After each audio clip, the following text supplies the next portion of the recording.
Alvin, ang sundalo. Credit to the author. 251 hanggang 57. Ang mga pangalan po na nandito ay galing sa mga name generator. Kaya kung meron man pagkakatulad sa mga pangalan ng totoong tao o lugar, ito ay tunay na hindi sinasadya. Sa huli, itong light edge inscription ay nakuha ng tao sa room number 7 para sa 1,600,000 gold. Ang mga tunog ng sorpresa ay tumaas at nahulog sa loob ng bulwagan. Hindi talaga kumibo yung guest sa room number 1. Oo, kakaiba talaga. Ang light edge inscription ay isang magandang item. Kahit na ito ay isang disposable item, kumpara sa gold farmhouse, ito ay mas praktikal. Hindi mapigilan ni Alvin ang mapangiti nang marinig niya ang mga talakayan ng mga taong ito. Light edge inscription. Hindi banggitin na hindi niya pinansin ang gayong inscription, kahit na gusto niya ito, maaari niyang pinuhin ito sa kanyang sarili. Bukod dito, ang halaga ay hindi hihigit sa 3 milyong pilak, o 30,000 ginto. Sa ganang kanya, ang taong iyon sa room number 7 ay isang panunokso lamang sa paggastos ng 1,600,000 ginto para bilhin itong light edge inscription.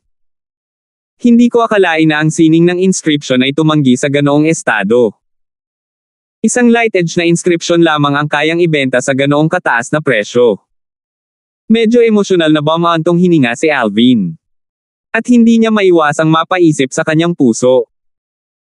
Kapag dumating ang oras na siya ay napakahirap na hindi niya kayang panatilihing kumulo ang kaldero, maaari rin siyang magbenta ng ilang mga inscription, at ito ay talagang magiging isang lubhang kumikitang transaksyon. Hindi nagtagal, muling tumunog ang boses ng matanda sa auction platform, at medyo nasasabik ang boses nito. Lahat, ang susunod na isusubasta ay ang huling auction item para sa auction ngayon. Ayon sa orihinal na plano ng aming Mayor Clan Auction House, ang light edge inscription dapat ang huling item sa auction. At ang kasalukuyang panghuling item sa auction ay isang bagay na ipinagkatiwala ng isang bisita sa aming auction house upang i-auction sa huling minuto. Nang matapos magsalita ang matanda ay bahagyang namula ang mukha nito. Ang eksenang ito ay naging sanhi din ng pag-uusisa ng lahat ng tao sa bulwagan. Ano nga ba ang naging dahilan ng pagkasabik ng matanda? Matanda ma, itigil mo na ang pambubugbog sa bush, bilasan mo at sabihin mo kung anong item yan. Eksakto, final auction item na, bilasan mo na at tapusin mo na ang auction. Ang buong auction hall ay sumigaw saglit. Ang lahat ay napuno ng interes sa auction item na inilagay ng Mayor Clan Auction House sa dulo. Malinaw sa kanilang mga puso na ayon sa karaniwang pagsasanay ng Mayor Clan Auction House, ang halaga ng huling auction item na ito ay talagang hindi bababa sa gold farmhouse at light edge inscription. Sa room number 1. Scoundrel, hindi ko inaasahan na ilalagay ng Mayor Clan Auction House ang Origin Strength Enempil mo bilang panghuling item sa auction. Tumingin si Megan kay Alvin, at ang kanyang magagandang mata ay puno ng pag-uusisa. Nagtataka ako kung magkano ang pinal na presyo ng bid para sa Origin Strength Enempil na may 70% o mas mataas na purity na iyong napino. Si Alvin ay may mukha rin na puno ng pag-asa. Malalaman natin sa lalong madaling panahon kung magkano ito maaaring i-auction. Sa ilang sandali, sa ilalim ng mga titig ng lahat ng naroroon, itinaas ng matandang lalaki sa auction platform ang pulang tela mula sa tray na nasa kamay ng dalaga. Isang bote ng tableta ang lumitaw sa harap ng mga mata ng lahat. Isang medicinal pill na naman. Kaagad, ang bulwagan ay sumabog sa kaguluhan. Maaaring ito ay isang void advancement pill. Possibly. Only a void advancement pill has the worth to be placed as the final auction item. Kung ito ay isang void advancement pill, ang presyo nito ay madaling malampasan ang naunang gold farmhouse. Pagkatapos ng lahat, ito ay isang medicinal pill na magbibigay daan sa isang half-step void stage na martial artist na direktang makalusot sa void priang stage. For a time, maraming tao ang nahulaan na ito ay isang void advancement pill na nasa loob ng bote ng tableta na hawak ng matanda sa kanyang kamay. Sa ganang kanila, isang void advancement pill lamang ang may kwalipikasyon upang maging panghuling item sa auction. Void advancement pill. Ngayon kahit si Alvin ay walang ibang pagpipilian kundi ang humanga sa imahinasyon ng karamihan ng mga tao sa bulwagan. Nagtaas ng kamay ang matanda para tumahimik ang mga tao sa bulwagan. Lahat, hindi void advancement pill ang nasa kamay ko. Hindi isang void advancement pill. Sa ilang sandali, ang mga tao sa bulwagan ay natulala. Hindi isang void advancement pill. Saka anong medicinal pill iyon? Sa ilalim ng mga tingin ng lahat ng naroroon, dahan-daang nagsalita ang matanda. Ang bote ng tableta sa aking kamay ay may isang Origin Strength Eneng pill sa loob nito. Origin Strength Eneng pill. Saglit na natulala ang lahat ng tao sa bulwagan. Origin Strength Eneng pill na naman. At isa lang. Gayunpaman, sa pagkakataong ito, wala nang muling nanggugulo tungkol dito. Sa bagay, sa 10 Origin Strength Eneng pills na may 75% purity kanina, mentally prepared sila. Tiyak na iniisip ng lahat na kakaiba ito. Bakit gagawin ng ating Mayor Clan Auction House ang Origin Strength Eneng pill bilang panghuling item sa auction? Sa pagsasalita hanggang sa puntong ito, huminto sandali ang matanda, sapat na pinipigilan sila sa pagdududa. Ang matandang ito ay medyo profesional sa pagdidirekta ng isang auction. Sa room number 1, tumingin si Alvin sa matandang lalaki sa bintana at umiling-iling na may ngiti. Hindi napigilan ni Megan at Kelly ang tumango bilang malalim na pagsang-ayon. Kung hindi lang nila alam ang susunod na sasabihin ng matanda ay baka na-suspense na rin sila ng matanda. Sa wakas, nagsalita ang matandang lalaki sa boses na may bahid ng pananabik. Lahat, masisiguro ko sa inyong lahat, ang halaga nitong Origin Strength Eneng pill ay talagang hindi mas mababa sa isang Void Advancement pill. Bilasan mo at diretso. Akala ko pa nga kanina mo pa sasabihin, pero who knew you hold us in suspense again? Halatang nagdulot ng galit sa publiko ang mga ginawa ng matanda. Nahiyang tumawa ang matanda, pagkatapos ay huminga siya ng malalim at sumeryoso ang mukha habang same time na sinabi, mga bisita, hindi kalokohan ang sinabi ko kanina. Itong Origin Strength Eneng pill na nasa kamay ko, not to mention na hindi ka makakahanap ng kahit isang segundo sa Azure Forest Imperial Kingdom, kahit sa buong Darkan Dynasty, kahit isang segundo ay hindi mo mahanap. Dahil, pagkatapos ng pagsubok at pag-verify ni Lord Junifer, ang kadalisayan ng Origin Strength Eneng pill na ito ay nakakuha ng hindi pa nagagawang 71%. Nang matapos magsalita ang matanda, siya mismo ay natuwa. Bang! Isang itinapon na bato ang nagpalaki ng 1,000 alon. Agad na nagulo ang buong bulwagan, at hindi bababa sa kalahati ng mga tao ang nanginig at likas na tumayo mula sa kanilang mga upuan. Isang Origin Strength Eneng pill na may purity na 71%. Ito. Paano ito magiging posible? Kahit na ang medicinal pill na may purity na 80% o higit pa ay isang pag-iral ng alamat. Itong Origin Strength Eneng pill na may purity na 71% ay halos imposibleng umiral. Kung ito ay totoo, ang halaga ng Origin Strength Eneng pill ay talagang isang bagay na hindi maihahambing ng Void Advancement pill.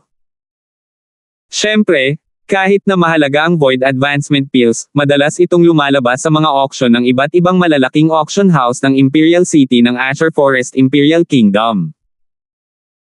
Ngunit ang Origin Strength Eneng pill na ito, hindi pa banggitin ang kadalisayan nito ay higit sa 70%, kahit na ang kadalisayan nito ay higit sa 80%, isang bagay na tulad ng Imperial Kingdom na ito ay hindi kailanman lumitaw sa kasaysayan ng Azure na kaharian. Ang Origin Strength Eneng pill na ito ay may pambihirang kahalagahan. Pagkatapos ng pagsabog ng pananabik, ang grupo ng mga taong nakatayo ay umupo muli. Maaari mo bang hayaan akong tingnan itong Origin Strength Eneng pill? Sa sandaling ito, isang matanda na boses ang tumunog mula sa isang silid sa ikalawang palapag. Kasunod nito, sa ilalim ng mga tingin ng lahat ng naroroon, isang tao ang direktang tumalon sa bintana at bumaba sa platform ng auction. Ito ay isang matandang lalaki sa berdeng damit. Ang titig ng matanda ay puno ng sigla, at siya ay may isang pambihirang tindig habang siya ay nakatayo doon. Grade 7 Alchemist. Matalim ang mga mata ni Alvin, at napansin niya ang badge ng Alchemist Guild sa dibdib ng matanda sa unang posibleng sandali. Ang badge na ito ay eksaktong pag-aari ng isang Grade 7 Alchemist. Grade 7 Alchemist. Sa di nagtagal, marami pang ibang tao ang nakilala ang pagkakakilanlan ng matanda at napasigaw sa mahinang boses. Tumingin ang matandang lalaki na may berdeng damit sa matandang lalaki na nagdirekta ng auction at dahan-daang sinabi, "Ako ang alchemist na ipinadala lang sa Black Wind City ng Azure Forest Imperial Kingdom's Alchemist Guild's main guild. Sa loob ng ilang araw, tatapusin ko na ang pagkuha mula sa acting guild master ng Black Wind City's Alchemist Guild at magiging bagong guild master." Nang matapos magsalita ang matandang nakasuot ng berdeng lalaki, muling nagkagulo ang bulwagan. Kaya pala miyembro ng Alchemist Guild ang matandang ito na nakaberdeng damit. Bukod dito, ito ang bagong guild master para sa Alchemist Guild ng Black Wind City. Pagkatapos ng lahat, mula noong 3 taon na ang nakalilipas, matapos ang Alchemist Guild's Guild Master ng Black Wind City, isang grade 7 na alchemist, ay namatay dahil sa isang aksidente, ang posisyon ng Guild Master ng Black Wind City's Alchemist Guild ay kinuha ng isang senior grade 8 alchemist. Walang nakaisip na pagkatapos ng 3 taon, ang pangunahing guild ng Alchemist Guild ng Azure Forest Imperial Kingdom ay magpapadala ng isang tao. So ito ang Guild Master. Magalang na yumuko ang matandang nagdirekta sa auction sa matandang nakaberdeng damit, pagkatapos ay ipinasa niya ang bote ng tableta sa kanyang kamay. Hindi siya nag-aalala na ang matanda na nakasuot ng berdeng lalaki ay puwersahang agawin itong Origin Strength Eneng Pill na may purity na 71%. Sa araw na nagsagawa ng auction ang kanilang Mayor Clan Auction House, magkakaroon ng 3 half-step void stage powerhouse na magbabantay sa auction. Maliban na lang kung mayroon kang void prying stage powerhouse na sumusuporta sa iyo, huwag isipin ang pagkakaroon ng anumang ideya sa kanilang auction house. Ibinuhos ng matanda na nakaberdeng damit ang Origin Strength Eneng Pill, pagkatapos ay maingat niyang sinuri ito. Hindi nagtagal, bahagyang nanginig ang kanyang pigire, at hindi makapaniwalang sinabi niya, "Talaga? Ito ay talagang isang Origin Strength Eneng Pill na may purity na 71%. Huminga ng malalim ang matanda na nakaberdeng damit bago ibinalik ang Origin Strength Eneng Pill sa matandang lalaki na nagdirekta ng auction, at sinabi niya, na may pag-aalalang tono, "Maaari mo bang sabihin kung nasaan ang taong naglagay nitong Origin Strength Eneng Pill para sa auction?" "Guildmaster, pasensya na, ang aming Mayor Clan Auction House ay nagpapanatili ng kumpletong lihim sa pagkakakilanlan ng bawat bisita sa mga silid." Umiling ang matandang nagdirect ng auction. Tumango ang matandang nakaberdeng damit, saka siya muling lumipad pabalik sa kanyang silid. At kasabay nun ay ang paglabas na naman ng boses niya. "Desidido akong kunin itong Origin Strength Eneng Pill. Sana mabigyan ako ng mukha ng lahat." Gayunpaman, walang pumapansin sa kanya.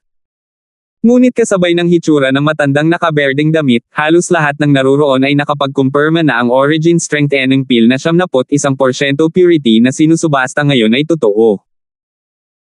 Sa platform ng auction, nagpatuloy ang matanda, "Ipinapalagay ko na malinaw sa puso ng lahat ang tungkol sa kung ano ang kinakatawan ng Origin Strength Eneng Pill na 71% purity.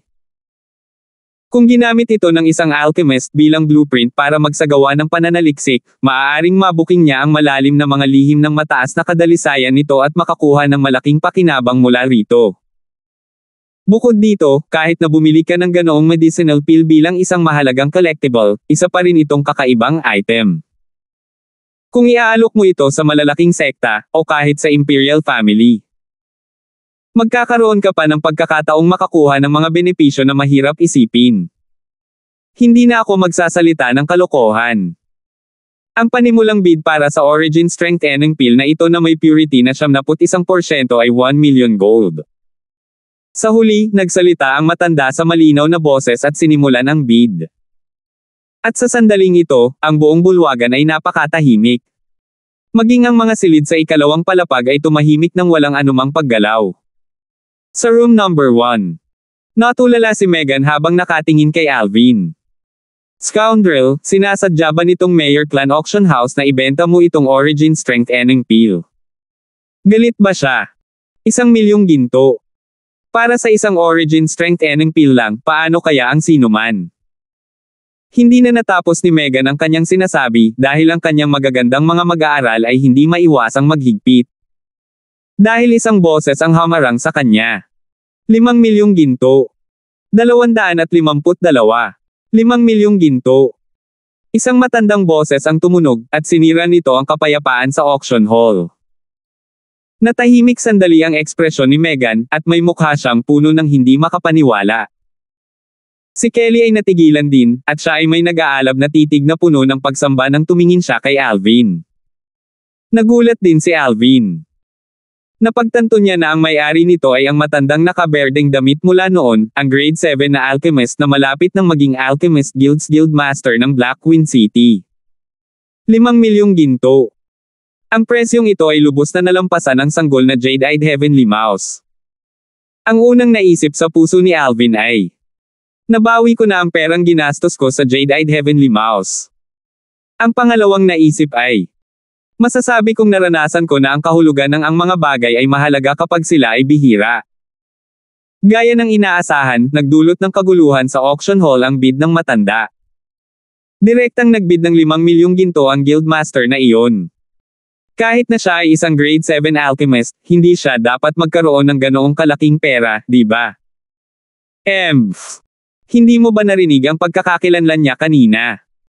Ang Origin Strength Enning Pill na may purity na 71% ay may pambihirang kahalagahan din sa Alchemist Guild.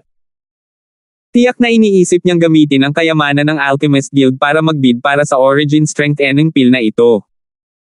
Nagulat ang lahat ng naruroon sa napakalaking bid ng matanda na nakasuot ng berde. I wonder kung may magpapatuloy na magbibid. Maraming tao ang hindi maiwasang isipin ito sa kanilang mga puso. Sa wakas, 6 na milyong ginto. Muling umalangaw-ngaw ang nakakakilabot na boses na iyon mula sa room number 7. Room number 7 na naman. Sino ang nasa room number 7? Masyadong nakakatakot, casual na nagbibid ng 6 na milyong ginto na ganyan.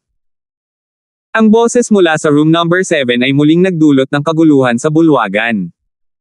7 milyong ginto. Sa sandaling ito, muling tumunog ang boses ng matandang nakaberdeng damit, at kasabay nito, sinabi niya, ng may malalim na boses, Sir, sana ay mabigyan mo ng kaunting mukha ang Alchemist Guild. Umasa tayo sa sarili nating kakayahan.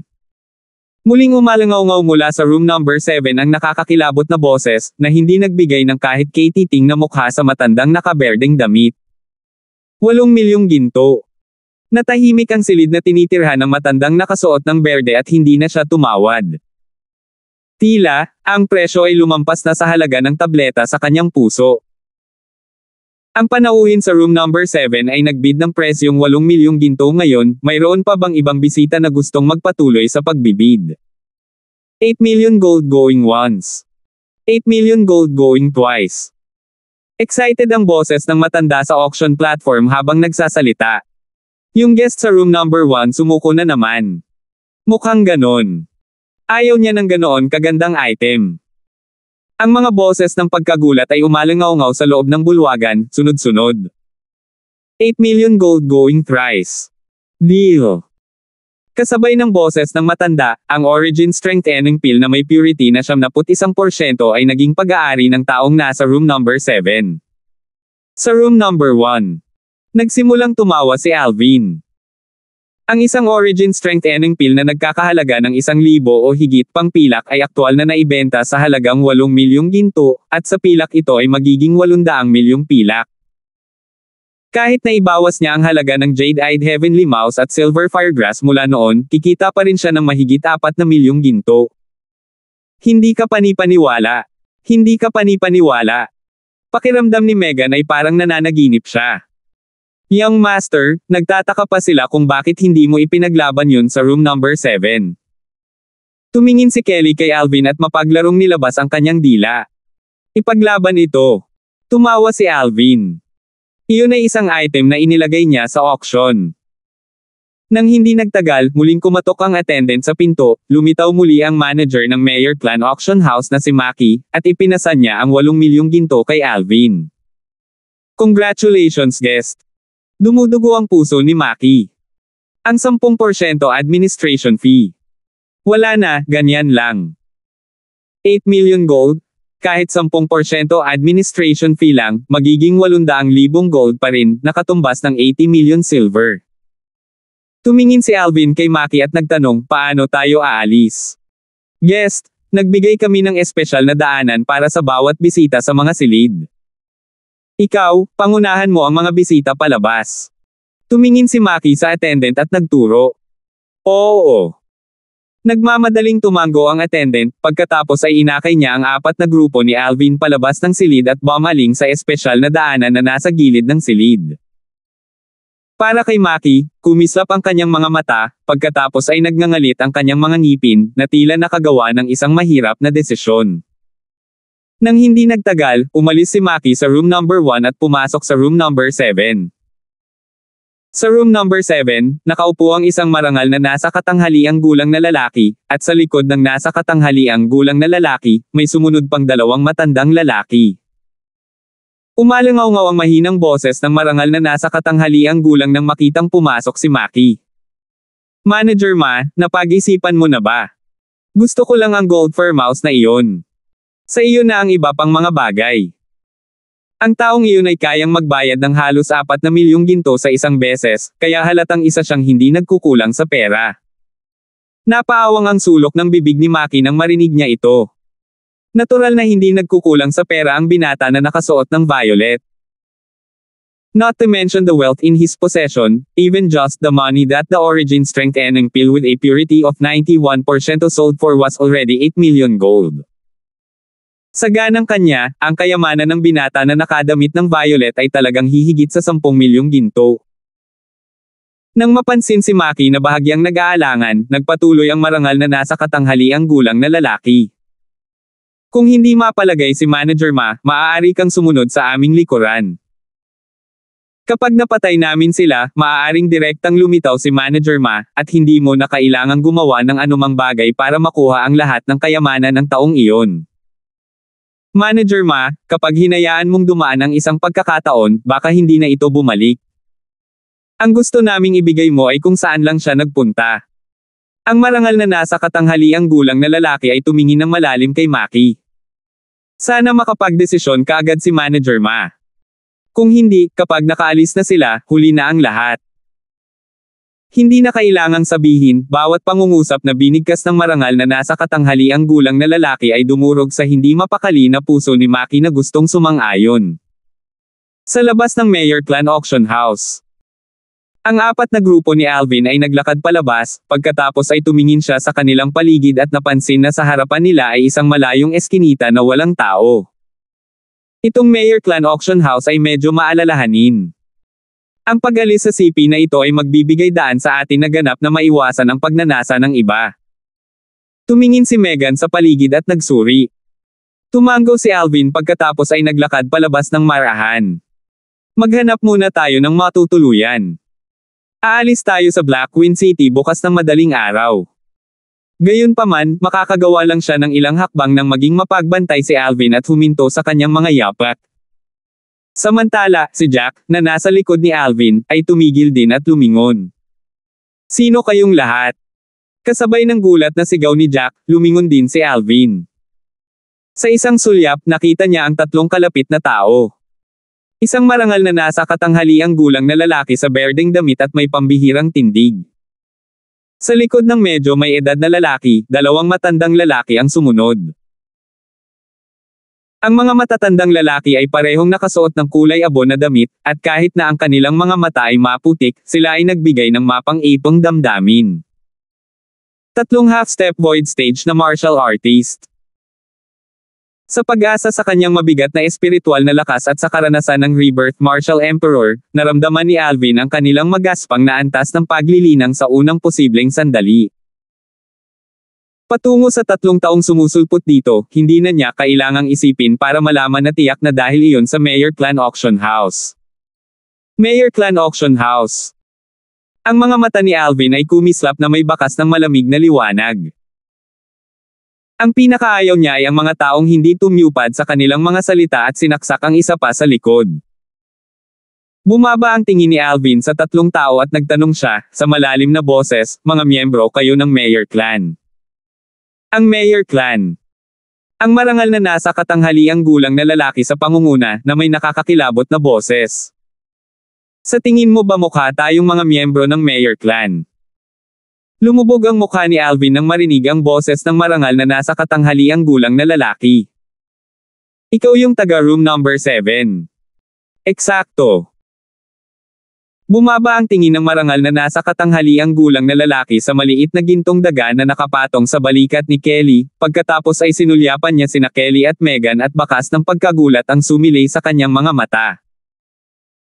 Anak, ngayon, ang mali mo ay hindi ka dapat nagbid sa akin para sa gold for mouse na ito. Sayang ang dalawang maliliit na dilag na ito. Kasama mo silang ililibing ngayon. Hindi na kailangang sabihin, ang iyong romantikong kapalaran ay talagang napakabuti. Biglang naunawaan si Alvin. Kaya lumabas na ang taong ito ay dumating para sa maliit na gintong daga. Gold fur mouse. Ngumisi si Alvin. Iniisip niya kung alam ng nasa katanghaliang gulang na lalaki ang tunay na pagkakakilanlan ng maliit na gintong daga. Anong uri ng ekspresyon ang mayroon ng nasa katanghaliang gulang na lalaki kapag nalaman niya ito? Baka mag-wild ang middle-aged na lalaki sa tuwa. Sigurado ka bang mapapatay mo ako? Tiningnan ni Alvin ang marangal na nasa katanghaliang gulang na may kalmadong tingin at nagsalita ng walang pakialam. Nang matapos siyang magsalita, tila may napansin siya, tumaas ang mga kilay ni Alvin at ang kanyang mga tingin ay dumungaw sa malayo. Napansin niya ang isang figure na nakatago sa di kalayuan. Ang figurang ito ay hindi pamilyar sa kanya. Ang manager ng Mayor Clan Auction House, si Maki. Ngayon ay nagkaintindihan na siya. Tiyak na si Maki ang nakipagkasundo sa lalaking nasa katanghaliang gulang na ito at nakipagsabuatan sa lalaking nasa katanghaliang gulang na ibenta si Alvin. Maki. Bumangon ang layuning pumatay sa puso ni Alvin. Ano ba? Sa tingin mo kayang 4 at 7 gold fur mouse ang makakalaban natin? Hindi napigilan ng nasa katanghaliang gulang na matawa nang marinig ang sinabi ni Alvin, at ang kanyang tingin nang tumingin siya kay Alvin ay parang nakatingin sa isang napakahinang bata, na hindi sineseryoso si Alvin. Pwede mong subukan.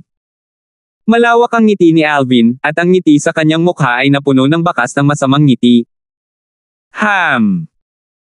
Napakunot ang noo ng nasa katanghaliang gulang na lalaki nang makaharap si Alvin, na kasing husay ng dati, at nagsimula siyang mag-ingat. Nagsimulang lumingalinga ang dalawang matandang nasa likuran niya. Matapos mapansin na walang nakakubli sa kanilang paligid, ang nasa katanghaliang gulang na lalaki ay tumingin kay Alvin, at isang panunuya ang lumitaw sa mga sulok ng kanyang bibig. Hindi mo iniisip na ang pagkilos na sadyang nagmimistula sa harapan ko ay may pakinabang, tama? Dahil gusto mong hanapin ang kamatayan, pagkatapos ay paalisin kita. Old Pang. Kasabay ng boses ng nasa katanghaliang gulang na lalaki, lumipad palabas ang isa sa mga matatandang lalaki sa likuran niya na parang nagiging isang matuling cheetah, na sumusugod kay Alvin. Napakaraming origin energy ang yumanig sa katawan ng matanda, at sa itaas niya, 1,500 sinaunang mammoth silhouette ang lumitaw.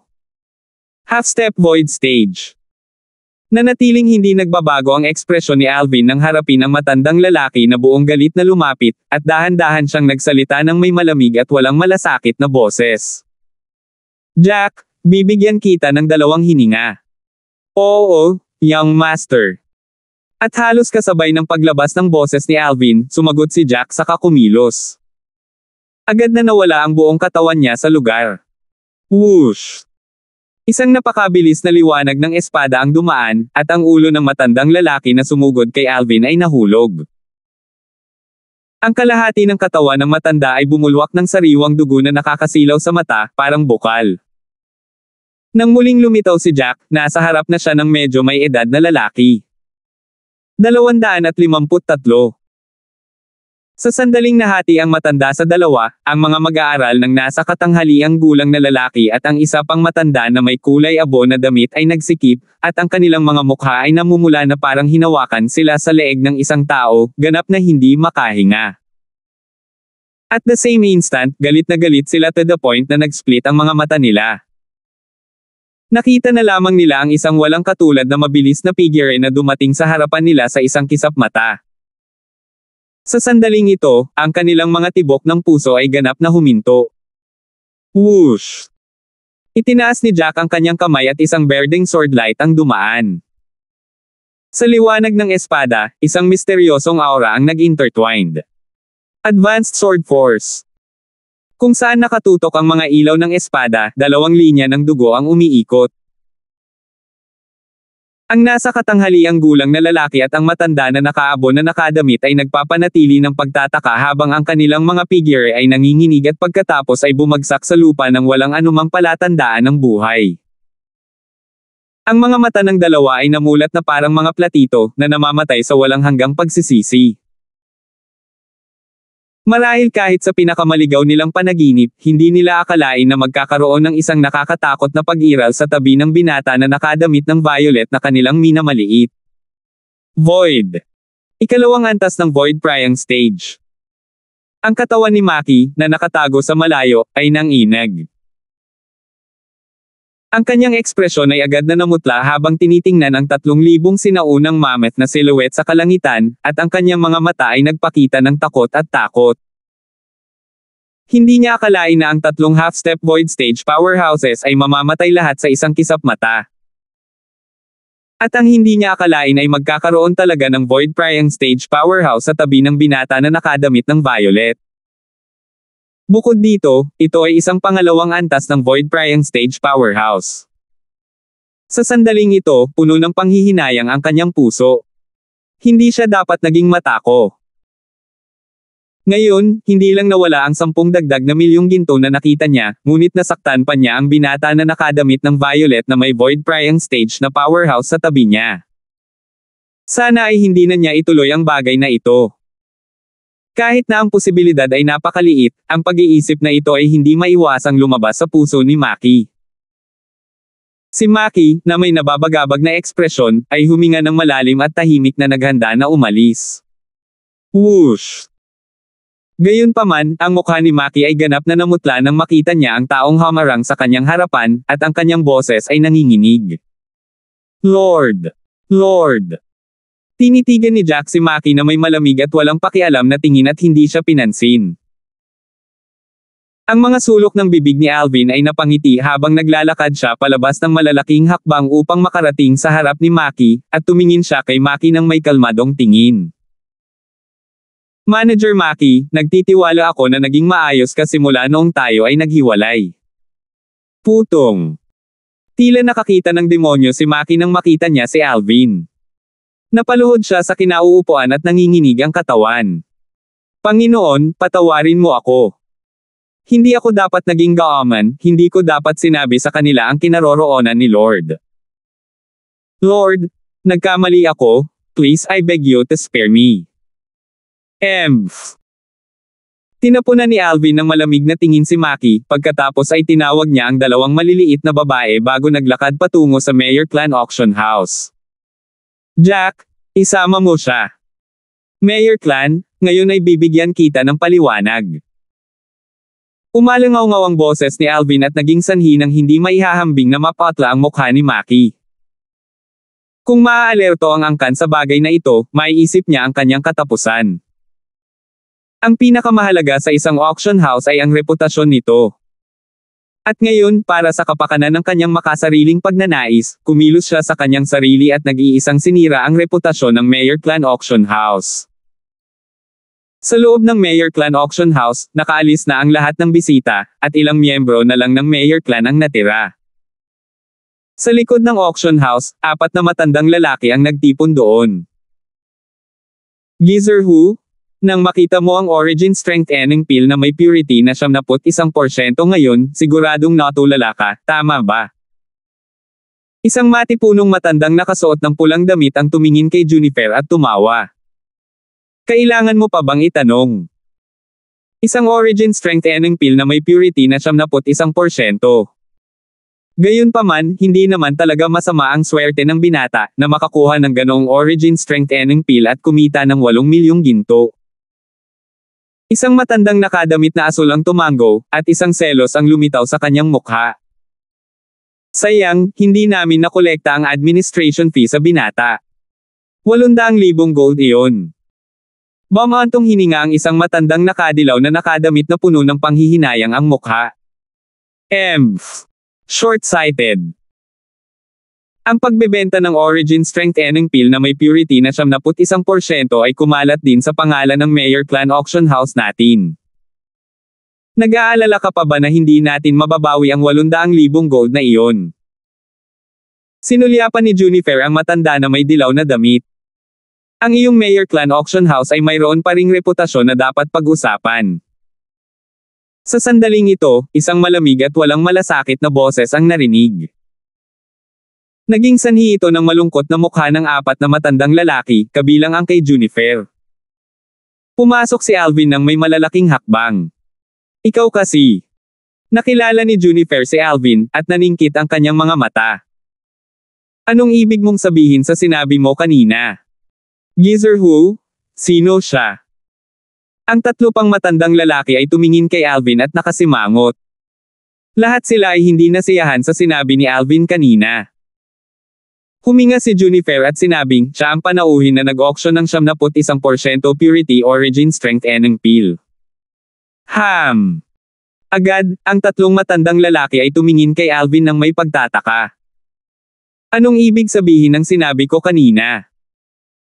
Tumingin si Alvin kay Junifer at pagkatapos ay sinabing walang pakialam, kung gayon, gusto kong malaman pa kung ano ang intensyon ng iyong Mayor Clan Auction House. Jack, dalhin mo siya. Lumakad papasok si Jack nang may malalaking hakbang, at may hawak siyang isang nasa katanghaliang gulang na lalaki sa kanyang kamay. Ang nasa katanghaliang gulang na lalaki ay may nakamamatay na maputlang ekspresyon, at nang makita niya si Junifer at ang iba pa, ang kanyang tingin ay umiiwas sa kanila, malabong nagpapakita ng bakas ng pangamba. Manager Maki. Kumunat ang noo ni Junifer nang makita niya si Maki, na nakahawak sa kamay ni Jack, at tumingin siya kay Alvin. Guest, hindi ka ba masyadong lalayo? Bitawan mo siya. Ang matandang nakasuot ng pula na may paputok na init ng ulo ay dumilat, pagkatapos ay humakbang siya pasulong, gustong agawin si Maki mula kay Jack. Sa itaas niya, 1,500 sinaunang mammoth silhouettes ang nabuo. Malinaw, siya ay isang pag-iral sa half-step void stage. Nanlamig ang tingin ni Jack. Ang lakas ng mahigit 2,000 sinaunang mammoth ay sumabog sa pagtaas ng kanyang kamay, at ang kanyang origin energy ay naging isang palad at pagkatapos ay dumurog sa matanda na nakasuot ng pulang damit, na pinasabog siya sa paglipad. Bang! Ang matanda na nakasuot ng pula ay nag-transform sa isang palaso na umalis sa bowstring at mabangis na nabasag sa dingding. Kaagad, nabasag ang buong dingding, at isang kahindek-hindek na bitek ang lumitaw doon. Ang matanda na nakasuot ng pula ay nagluwa ng isang subo ng dugo, at ang kanyang mukha ay namutla nang makita ang 2,000 plus sinaunang mammoth silhouette na kumikislap sa itaas ng Jack. Void Prying Stage. Hindi lamang nagulat ang matandang nakasuot ng pula, ngunit ang iba pang 3 matandang lalaki, kabilang si Junifer, ay lahat ay may nakamamatay na maputlang ekspresyon. 3 half-step void stage martial artists. Not bad. Dumaan ang tingin ni Alvin sa 3 matandang lalaki bukod kay Junifer at sinuri ang mga ito bago siya dahan-daang tumango. Matapos marinig ang sinabi ni Alvin at pagkatapos ay tumingin sa ugali ni Alvin, ang 3 matandang lalaki ay nagalit hanggang sa punto na ang kanilang mga mukha ay berde. Gayunpaman, nang bumaba ang kanilang mga tingin kay Jack, pinigilan nila ang galit sa kanilang mga puso. Magtiis. Kaya lang nilang magtiis. Hindi banggitin ng mga ito, kahit na ang buong Mayor Clan ay mahihirapang labanan ng isang pag-iral sa void prying stage. Hindi na nagulat si Alvin nang makita niyang tumahimik ang matatanda, dahil sapat na si Jack para pigilan sila. Mabilis na bumaba ang tingin ni Alvin kay Junifer at sinabi niyang walang pakialam, tinanong mo ako kanina kung lalayo ka ba. Hindi magandang tingnan ang mukha ni Junifer, ngunit huminga pa rin siya ng malalim at sinabing, bisita, gusto kong malaman kung bakit mo ginawa ito. Bakit ko ginawa ito? Naningkit ang mga mata ni Alvin, at mayroon siyang kahangahangang layunin na pumatay sa kanyang figure habang nakatingin kay Maki, na hawak ni Jack. Pwede mo siyang tanungin. Agad, tumingin ang tingin ni Junifer kay Maki. Manager Chin, ano ba talaga ang nangyari? Ang mukha ni Maki ay namumutla. Paano niya nasabi? Masasabi ba niya na siya ay mapag-imbot sa kayamanan ng binata na nakadamit ng violet at nakipagkamay upang patayin ang binata na nakasuot ng violet at agawin ang lahat ng kanyang ari-arian? Maki. Ang iba pang tatlong matatandang lalaki ay pawang nabubuhay sa half-step void stage at mga supreme elder ng Mayor Clan. Ngayon, ang kanilang mga tingin ay bumaba kay Maki. Huminga ng malalim si Maki. Alam niya na kailangan niyang magsalita, at nagmamadali niyang sinabi, mga kataas-taasang elder, Panginoon Juniper, ito ang nangyari. Sa auction ngayong gabi, ang Panginoong Gardo ng Jade Magnolia Trading Company ay nasa room number 7, at nagustuhan niya ang gold for mouse na nakuha ng panauhin dito. Nang malapit nang matapos ang auction, hinanap niya ako at nangako. Hanggat sinasabi ko sa kanya ang tungkol sa kinaroroonan ng panauhin na ito, pagkatapos niyang patayin ang panauhin na ito, ang sanggol na gold fur na daga lang ang gugustuhin niya. At ang lahat ng kayamanan sa pag-aari nitong panauhin ay magiging akin. Habang nagsasalita siya hanggang sa puntong ito, ang mukha ni Maki ay nagpakita ng mapait na ngiti. Si Juniper at ang iba pang matatandang lalaki ay naging malungkot sa kalagitnaan ng pagpapaliwanag ni Maki. At nang marinig nila ang buong kwento mula kay Maki, ang kanilang mga mukha ay walang kapantay na malungkot, at galit silang tumingin kay Maki. Maki, bilang manager ng Mayor Clan Auction House, hindi ka lang gumawa ng magandang halimbawa ng iyong sarili, kundi nakipagsabuatan ka sa iba para gumawa ng move sa isang bisita. Saan mo ilalagay ang Mayor Clan Auction House natin? Saan mo ilalagay ang clan? Kahit na hindi pa tapos magsalita si Maki tungkol sa nangyari mamaya, halos mahulaan na nila na malamang ay patay na ang Jade Magnolia Trading Company na si Gardo. Si Maki ay nanlumo at nanlumo, na para bang nawalan siya ng lahat ng lakas sa kanyang katawan. Alam niyang kahit hindi siya patayin ng binata na nakasuot ng violet, at kahit na matakasan niya ang kamatayan, mahihirapan pa rin siyang makatakas sa parusa ng angkan. Ang kanyang buong buhay ay maaaring ituring na nawasak. Nawasak ng isang salita, kasakiman. Kung bibigyan siya ng langit ng pagkakataong gawin itong muli, hindi siya mangangahas na maging sakam kahit na siya ay bugbugin hanggang mamatay. Ngunit sa kasamaang palad, ang lahat ng ito ay isang labis na pag-asa lamang dahil walang gamot sa panghihinayang sa mundo. Ngayon naiintindihan mo na. Ang pagkabigla ni Alvin ay dumaan sa apat na matandang lalaki, at ang mga sulok ng kanyang bibig ay napangiti. Ngayon, iniisip mo pa ba na malalayo ako? Ang mga sulok ng bibig ng apat na matandang lalaki ay may mapait na ngiti, at huminga ng malalim si Juniper. Guest, ang lahat ng ito ay kasalanan ng aming Mayor Clan Auction House. Hanggat ang bisita ay handang bawasan ang mga problema at palampasin ang mga ito, handa kaming bayaran ka. Oo. Nagmamadaling tumango ang tatlo pang matandang lalaki. Mabuti sana kung ordinaryo lang ang binata, ngunit ang binata ay may mabigat na void prying stage powerhouse sa tabi niya. Kung talagang aasarin nila ang binata, not to mention the fact na tiyak na mamamatay sila, mahirap maging ang kanilang Mayor Clan na makatakas sa kalamidad na ito. Kabayaran. Biglang tumawa si Alvin, tumawa ng sobrang tame time. If there's compensation, everything can be discussed. However, let me say it first. We can minimize the problems and overlook them, but he must die. Nang matapos siyang magsalita, bumaba ang tingin ni Alvin sa figure ni Maki. Ang boses ni Alvin sa mga tainga ni Maki ay tila naging isang anting-anting na nagbibigay buhay, na naging dahilan upang mamaatla ang mukha ni Maki. Panginoon, patawarin mo ako. 254. Ang salarin, si Maki. Maiisip ni Alvin na kung hindi dahil sa kanya si Jack sa tabi niya, ngayon, siya at ang dalawang babae sa tabi niya ay tiyak na patay na. Kung tungkol kay Alvin, ano man ang kabayaran ng Mayor Clan, dapat mamatay si Maki. At sa halos parehong sandali na humingi ng awa si Maki, isang asul na after image ang dumaan sa kanya ng napakabilis na parang hangin, na parang multo. Bang! Ang matandang nakadamit na asul, isa sa mga Supreme Elder ng Mayor Clan, ay umatake sa galit, pinasabog si Maki hanggang sa mamatay sa isang hampas ng palad.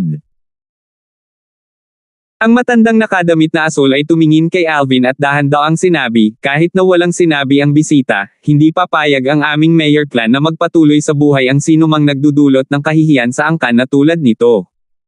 Then, pag-usapan natin ang kabayaran. Ang mga sulok ng bibig ni Alvin ay napangiti, at ang kanyang mga tingin ay dumaan sa mga figure ng apat na matandang lalaki, na naging sanhi ng pagkalumbay at kawalan ng magawa sa mga matatandang lalaki. Matapos ang lahat ay sinabi at tapos na, ang kanilang mayor clan auction house ay talagang mali. Bisita, magsalita ka. Huminga ng malalim si Junifer. Nagawa na niya ang mental na paghahanda para magbayad ng malaking halaga bilang kabayaran. 10 milyong ginto, dahan-daang sabi ni Alvin, na may walang kabuluhang ekspresyon na para bang 10 milyong ginto ay wala sa kanyang paningin. Si Junifer at ang iba pang matatandang lalaki ay natulala. Hindi nila akalain na ang binata na nakasuot ng violet na nauna sa kanila ay hihingi ng napakataas na presyo. Bisita. Itong 10 milyong ginto, di ba? Nasa mahirap na sitwasyon si Junifer, kahit na sa kanilang mayor clan, ang 10 milyong ginto ay hindi maliit na halaga. Kung kukuha sila ng napakaraming ginto, tiyak na hihina ang kanilang mayor clan. Ano? Isipin mo na sobra. Kalmadong sinulyapan ni Alvin si Junifer. Huwag kalimutan na ang insidente ngayon ay sanhi ng iyong mayor clan. 10 milyong ginto, ipadala ito sa Flowang Cloud Inn ngayong gabi. Kung hindi, tiisin ang kahihinatnan. Nang matapos siya, hindi pinansin ni Alvin ang apat na matandang lalaki na namumula ang mukha at diretsyong umalis. Sa pagkakataong ito, ang grupo ni Alvin ay umalis sa Mayor Clan Auction House sa pamamagitan ng front door. Gabi na ngayon, at tumahimik na ang eskinita sa pintuan ng Mayor Clan Auction House. Paminsan-minsan lang makikita ang ilang kalat na pedestrian. Ang Flowang Cloud Inn ay malapit lang sa harap. Noong lumakad si Alvin papunta sa auction house mula sa restaurant kanina, nakita niya ang inn na ito. Pumasok ang grupo nila sa inn. At sa kasalukuyan, ang audience hall ng Mayor Clan Estate ay maliwanag na naiilawan ng mga parol. 4 na matandang lalaki at isang medyo may edad na lalaki ang tumayo. Sa sandaling ito, ang mukha ng nasa katanghaliang gulang na lalaki ay lubhang hindi magandang tingnan. Ang makina iyon ay talagang nagdulot ng ganitong kapahamakan. Nararapat siyang mamatay. Nararapat na mamatay si Maki. Ngunit ang patriarch, ang binatang nakadamit na violet na iyon ay humingi ng 10 milyong ginto. Talagang napakalayo na niyan. Talaga bang ibibigay natin ito sa kanya? Mahina ang boses ng matandang nakadamit na dilaw, at tila may bahagyang galit sa loob. Supreme Elder, kung hindi natin siya bibigyan ng 10 milyong ginto, magkakaroon ka ba ng ibang paraan para malutas ang usapin? Ang nasa katanghaliang gulang na lalaki, ang patriarch ng Mayor Clan, ay may sobrang hindi magandang tingnan habang nagsasalita siya. Hindi nakaimik ang matanda na nakadilaw ang damit. May paraan ba siya? Hindi. Hindi niya itinuring ang kanyang sarili na kayang tiisin ang galit ng Void Prying Stage na powerhouse na iyon sa tabi ng binata na nakadamit ng violet. I'll order someone to send this 10 million gold to him. Gayunpaman, ang pera ng Mayor Clan natin ay hindi ganoon kadaling kunin. Mamaya, kapag ipinadala ang pera, uutusan ko ang isang tao na ipadala ang bangkay ni Gardo sa sangay ng Jade Magnolia Trading Company sa Black Queen City. Nang matapos magsalita ang nasa katanghaliang gulang na lalaki, ang kanyang mga mata ay kumikislap sa isang hibla ng isang mabangis na liwanag, at sa loob ng hibla na iyon ay isang bakas ng isang mapanlinlang na aura. Matalino si Patriarch. Agad na nagliwanag ang mga tingin ng 4 na matandang lalaki, kasama na si Junifer. Ang Jade Magnolia Trading Company ay isa sa 7 mahusay na kumpanya ng kalakalan sa loob ng Azure Forest Imperial Kingdom, at walang kakulangan ng Void Prying Stage na mga martial artists sa loob nito. Si Gardo ang taong namamahala sa sangay ng Jade Magnolia Trading Company sa Black Queen City. At higit sa lahat, ang ama ni Gardo ay ang vice-presidente ng Jade Magnolia Trading Company, at higit pa rito, ang kanyang ama ay isa ring kakila-kilabot na Void Prying Stage powerhouse. Noong gabing iyon, nakuha ni Alvin ang 10 milyong ginto na ipinadala ng Mayor Clan ayon sa gusto niya, at naging sanhi ito upang hindi niya mapigilan ang kanyang sarili na mapabuntong hininga sa emosyon. Masyadong mabilis dumating ang perang ito. Sa kalaliman ng gabi, si Alvin ay nagal-in ang gaya ng dati. 9 Dragons War Sovereign Technique, Worm Python Form. Sa kasalukuyan, si Alvin ay natigil pa rin sa ikatlong antas ng Origin Core Stage na bottleneck, at kalahating hakbang na lang ang layo niya mula sa ika-4 na antas ng Origin Core Stage. Dapat makalusot ako bago makarating sa 7-star Sword Sect. Hinayaan ni Alvin ang kalikasan na dumaan sa landas nito at nilinang hanggang sa kalaliman ng gabi bago mahulog sa isang malalim na pagkakatulog.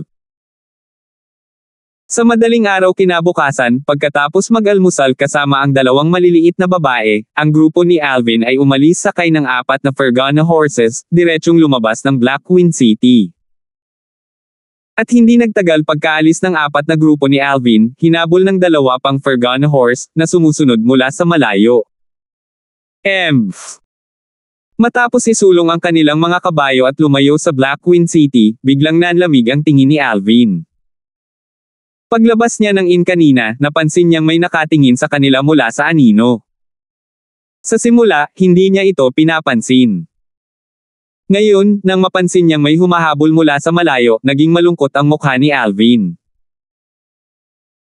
Ipinaalam ni Alvin ang dalawang maliliit na babae at si Jack, pagkatapos ay ibinaba ng 4 sa kanila ang mga letigo ng kabayo sa kanilang mga kamay papunta sa Fergana horses, na naging dahilan upang ang Fergana horses ay bumilis at humalaklak ng baliw. Sa isang iglap, nakagawa sila ng higit na distansya sa pagitan nila at ng 2 tao sa likuran.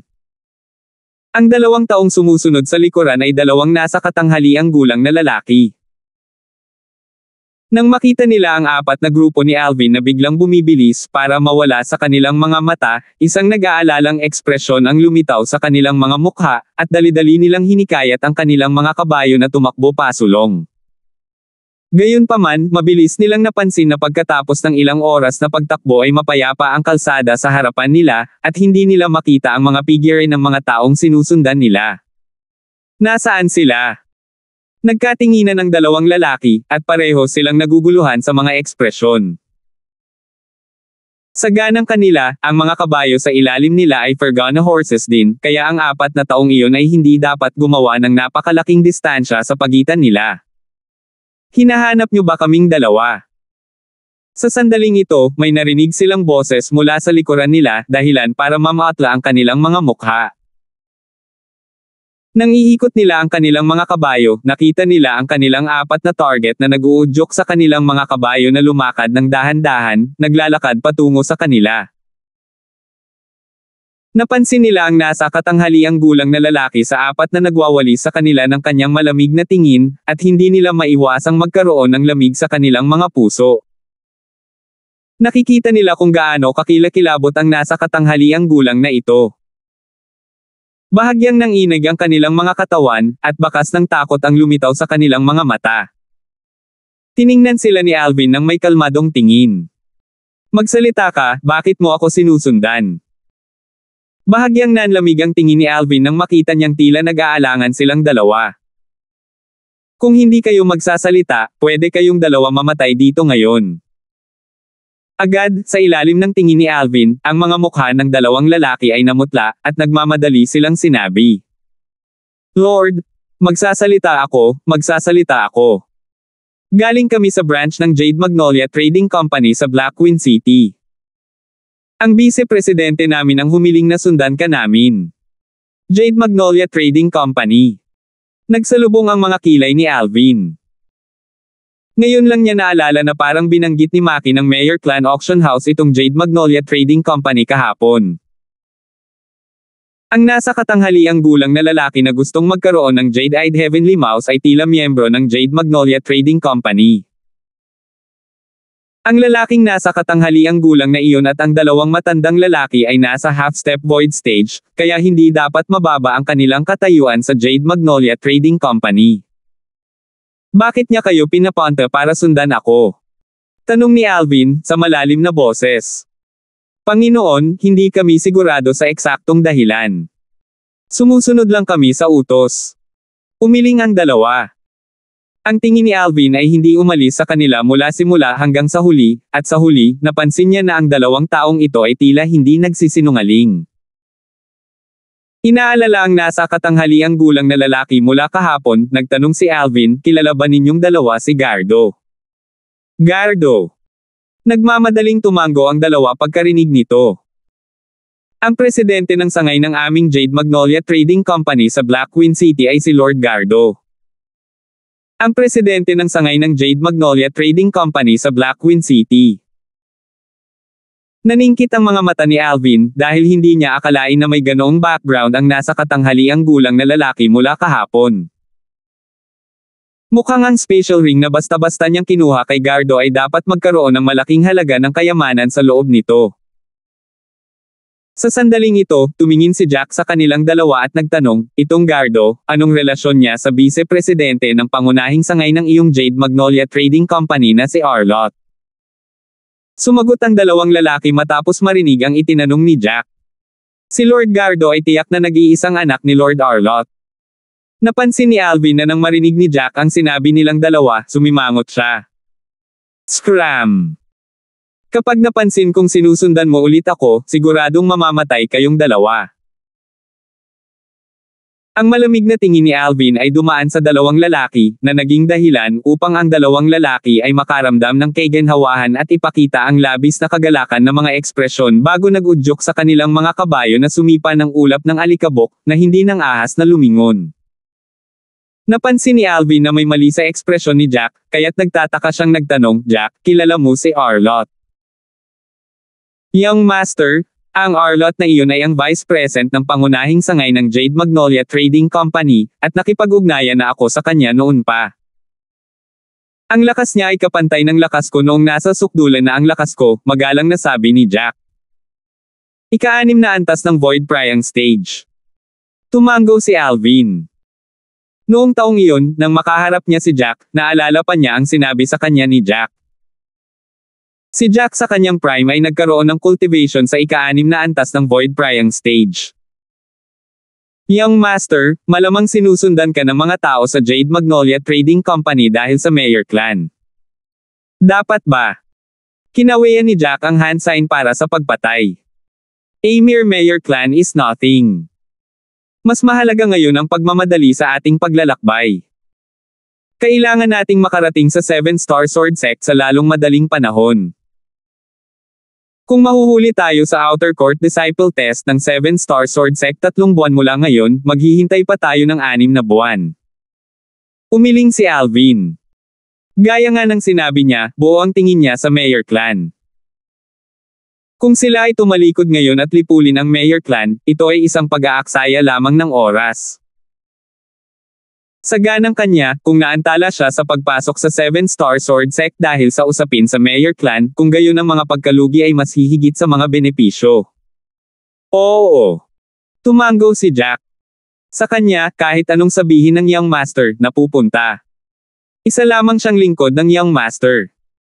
Nagpatuloy silang 4 sa kanilang paglalakbay. Squeak squeak, sa hindi malamang oras, ang maliit na gintong daga ay nagising mula sa kanyang mahimbing na pagkakatulog, at matapos mapansin na ito ay nakasakay sa isang Fergana horse, ito ay labis na natuwa. Pagkatapos ay tumalon ito sa ulo ng Fergana horse at tumango kay Kelly na parang tao. Ito ay lubos na masaya. His, tila ginhaising ng maliit na gintong daga, inilabas ni Little Black at Little White ang kanilang mga ulo mula sa manggas ni Alvin at tumingin sa maliit na mouse. Ang kanilang ginto at pilak na mga mata ay kumikislap sa mga hibla ng matingkad na ilaw. Tumili. Tumingin ang maliit na gintong daga sa dalawang maliliit na sawa, pagkatapos ay inikot talaga nito ang katawan at umiling-iling sa kanila. 255. Si Alvin at ang dalawang maliliit na batang babae ay hindi napigil ang tumawa nang makita nila ang mga aksyon ng maliit na gintong daga. Whoosh! Whoosh! Nanlamig ang mga mata ng dalawang maliliit na sawa, at nag-transform sila sa dalawang kidlat na lumipad palabas, ibinuka ang kanilang mga bibig upang kumagat sa maliit na gintong daga. 800 sinaunang mammoth silhouette ang lumitaw sa itaas ng bawat isa sa kanila. Little black, little white, huwag. Gulat na bulalas ni Kelly. Gusto niyang pigilan sila, ngunit huli na ang lahat. Squeak squeak.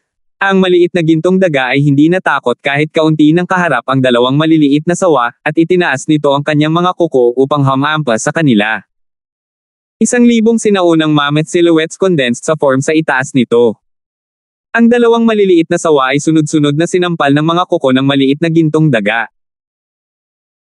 Bagamat ang maliliit na sawa ay hindi tugma sa maliit na gintong daga, hindi ito nang ahas na umatake ng may nakamamatay na suntok dahil napansin nito ang titig ng babala na binaril ito ni Alvin. His. Nakaramdam ng kirot ang dalawang maliliit na sawa, ngunit ayaw pa rin nila at patuloy na hinarap ang maliit na gintong daga. Little black, little white, bumalik ka. Umiling si Alvin at tumawa. Hindi niya akalain na ganoon pala ka-agresibo ang dalawang batang ito. Hindi man lang siya nag-react hanggang sa matapos silang mag-away ng maliit na gintong daga. Whoosh! Whoosh! Ang dalawang maliliit na sawa ay bumalik sa kamay ni Alvin, ngunit ang kanilang mga mata ay nakatitig pa rin sa maliit na gintong daga. Ang maliit na gintong daga ay hindi gustong mahuli. Pinaikot-ikot nito ang kanyang puwet at iginagalaw ang kanyang puweten sa dalawang maliliit na sawa bilang pag-alit. Sapat na iyon. Nang mapansin ang mood ng dalawang maliliit na sawa na nagiging hindi mapakali at bahagyang nawala ng kontrol, tumingin si Alvin sa maliit na gintong mouse at kumunat ang noo. Ang maliit na gintong daga ay tila bahagyang natakot kay Alvin, at masunurin itong nagsinungaling. Sige, kayong dalawa ay malalampasan ninyo ito sa lalong madaling panahon. Kayong dalawa ay mas bata dito ng higit sa 1 taon. Pagkatapos ng 1 taon, tiyak na magiging mas malakas kayong dalawa kaysa ngayon. Napansin ni Alvin na ang dalawang maliliit na sawa ay ayaw pa ring bumalik sa kanyang manggas, kaya inaliw niya sila. Siyempre, hindi naman siya nagsasalita ng kalokohan nang sabihin niya ito. Batay sa kanyang mga obserbasyon sa dalawang maliliit na sawa sa loob ng halos 3 taon, ang kanilang potensyal ay talagang hindi mas mababa sa Jade-eyed Heavenly Mouse, at kapag sila ay nagmature sa hinaharap, maaari silang maging mga buhay na maihahambing sa mga Demon Emperors.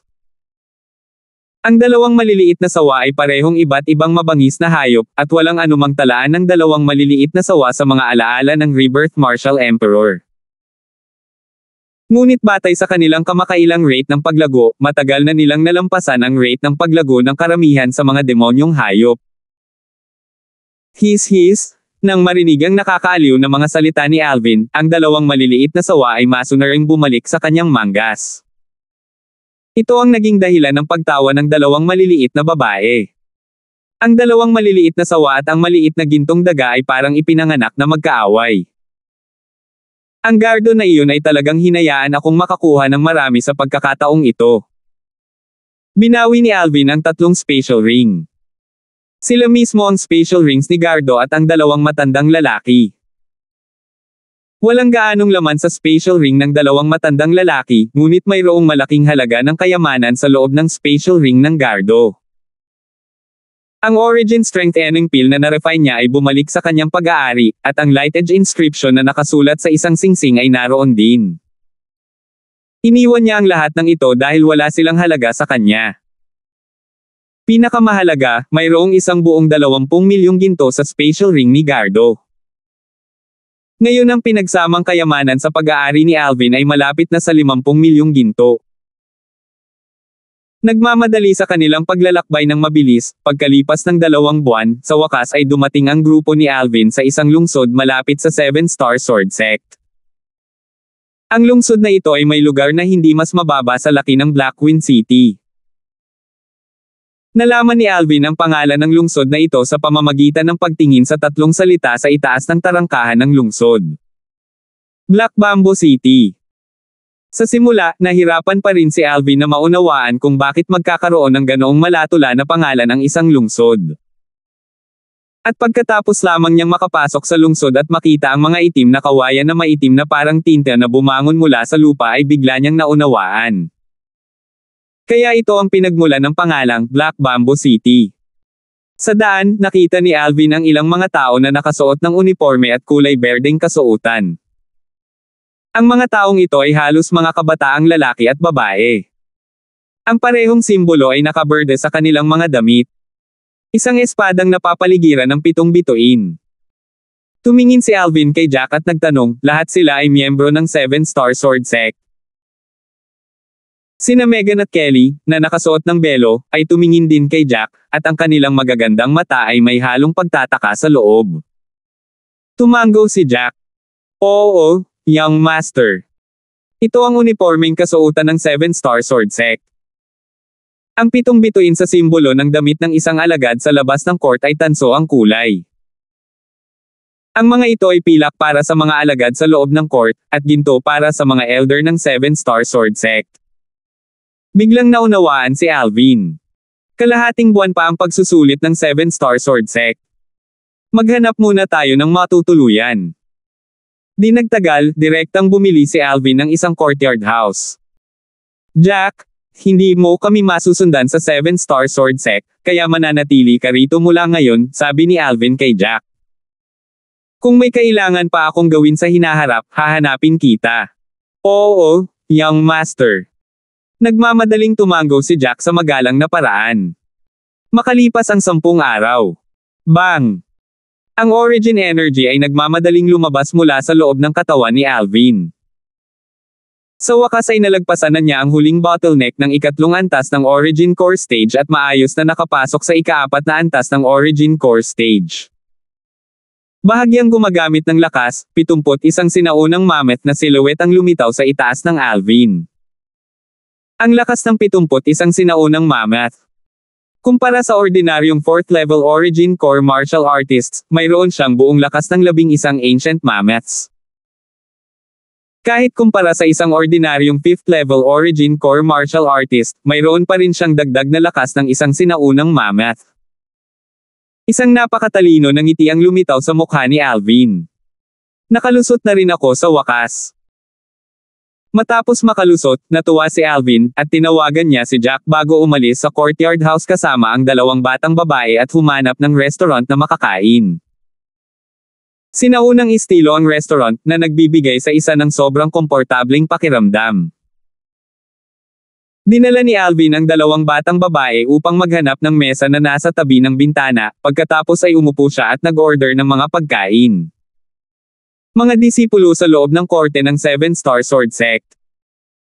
Napansin ng matatalas na mata ni Alvin sa isang sulyap na sa gitna ng 3 disipulo ng 7-Star Sword Sect sa katabing mesa, ang mga bituin na nakapalibot sa espada na simbolo ng isa sa kanilang mga damit ay pilak.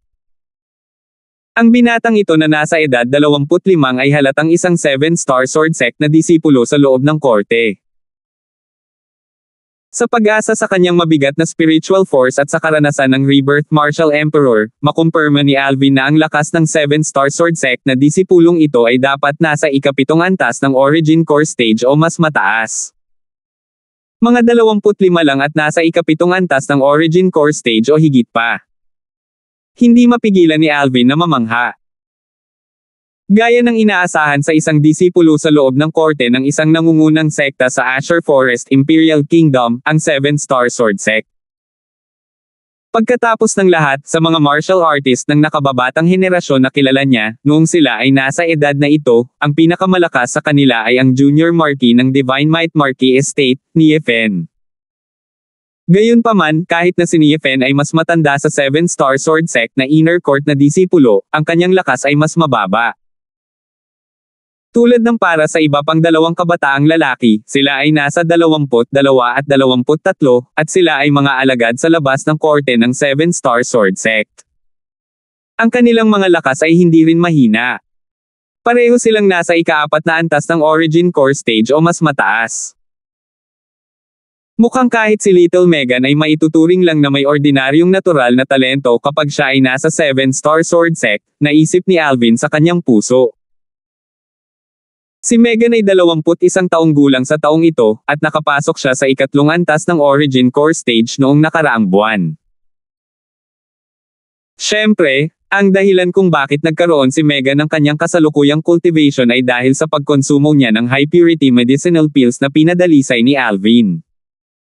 Hindi nagtagal, dumating na ang kanilang pagkain, at nagsimulang kumain ang grupo ng tatlo ni Alvin. Squeak squeak! Ilang saglit pa lang silang tatlo ay nagsimulang kumain nang lumabas ang maliit na gintong daga mula sa ilalim ng manggas ni Kelly. Ang mga berdeng mata nito ay kumikislap na may kakaibang liwanag habang nakatitig sa pagkain sa mesa at lumunok ng laway na parang tao. Ano? Gusto mo din kumain? Napansin ni Alvin ang paglabas ng agos ng maliit na gintong daga at hindi napigil ang tumawa. Ang munting gintong daga ay nagmamadaling tumango. Kinusat ni Alvin ang kanyang mga mata at sinabi sa maliit na gintong daga, "Halika, gumulong ka ng 2 beses at hahayaan kitang kumain." Sa hindi inaasahang pagkakataon, ang maliit na gintong daga ay nagtaas ng ulo at nagpakita ng mapagmataas at mapanghamak na ekspresyon habang hindi pinansin si Alvin. Lumubog ang mukha ni Alvin. Ang maliit na gintong mouse na ito ay talagang matalino. Halos sigurado na si Alvin ngayon na ang maliit na gintong daga ay ganap na naiintindihan ang pananalita ng tao, at hindi lamang iyon, ang katalinuhan nito ay hindi mas mababa kaysa sa isang tao. Scoundrel, huwag mong i-bully si Little Gold. Inilibot ni Megan ang kanyang mga mata kay Alvin, pagkatapos ay inipit niya ang isang piraso ng karne at inilagay ito sa harap ng maliit na gintong daga. Pinulot ng maliit na gintong daga ang piraso ng karne at sinimulang kagatin ito sa sarap. Habang kumadyot ay nakatingin ito kay Kelly. Hindi napigilan ni Kelly na matawa. Dumampot siya ng ilang piraso ng karne at saka inilagay sa harap ng maliit na gintong daga. Ang munting gintong daga ay tumango bilang kasiyahan. Sa sandaling ito, narinig ni Alvin ang isang sorpresang bulalas mula sa katabing mesa. "Senior Kuya, Gold Fur Mouse ba yan?" Ito ay isang bagay na sinabi ng isa sa 2 7-star sword sect na mga alagad sa labas ng korte mula sa kalapit na mesa. Ang disipulo ng inner court ng 7-star sword sect ay hindi napigil ang lumingon at tumingin sa mesa ni Alvin nang marinig niya ang sinabi ng disipulo sa labas ng court. Ang ibang alagad sa labas ng korte ay tumingin din na may kakaibang ekspresyon. Infant Gold Fur Mouse.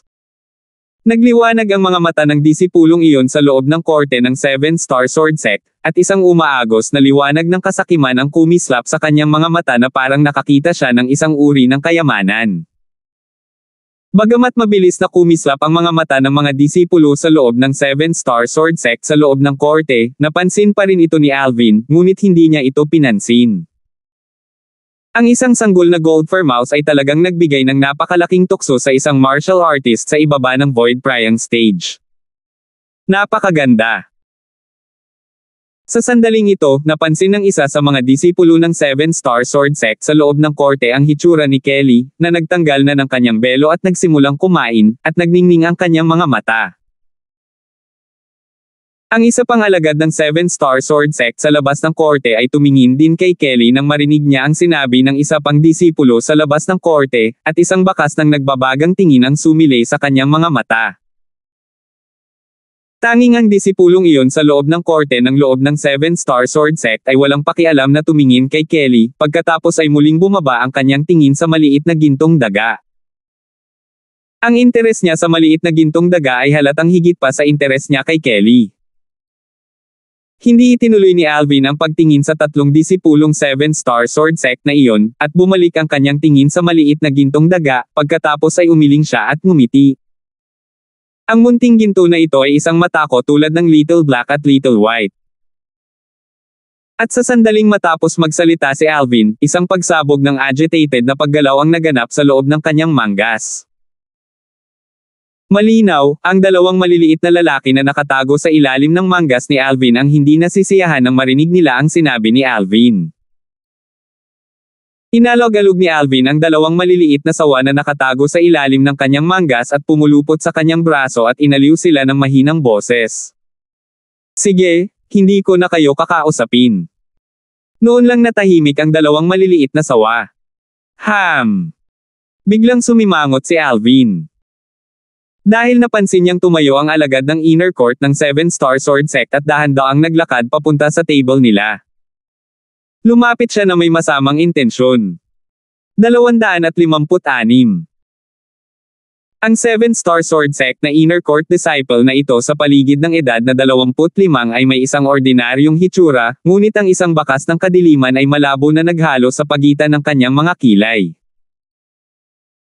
Dumating ang disipulo sa loob ng korte ng 7-star sword sect sa harap ng mesa ni Alvin at walang pakialam na sinabi, "Magkano ang gusto mo para sa batang gold fur mouse na ito?"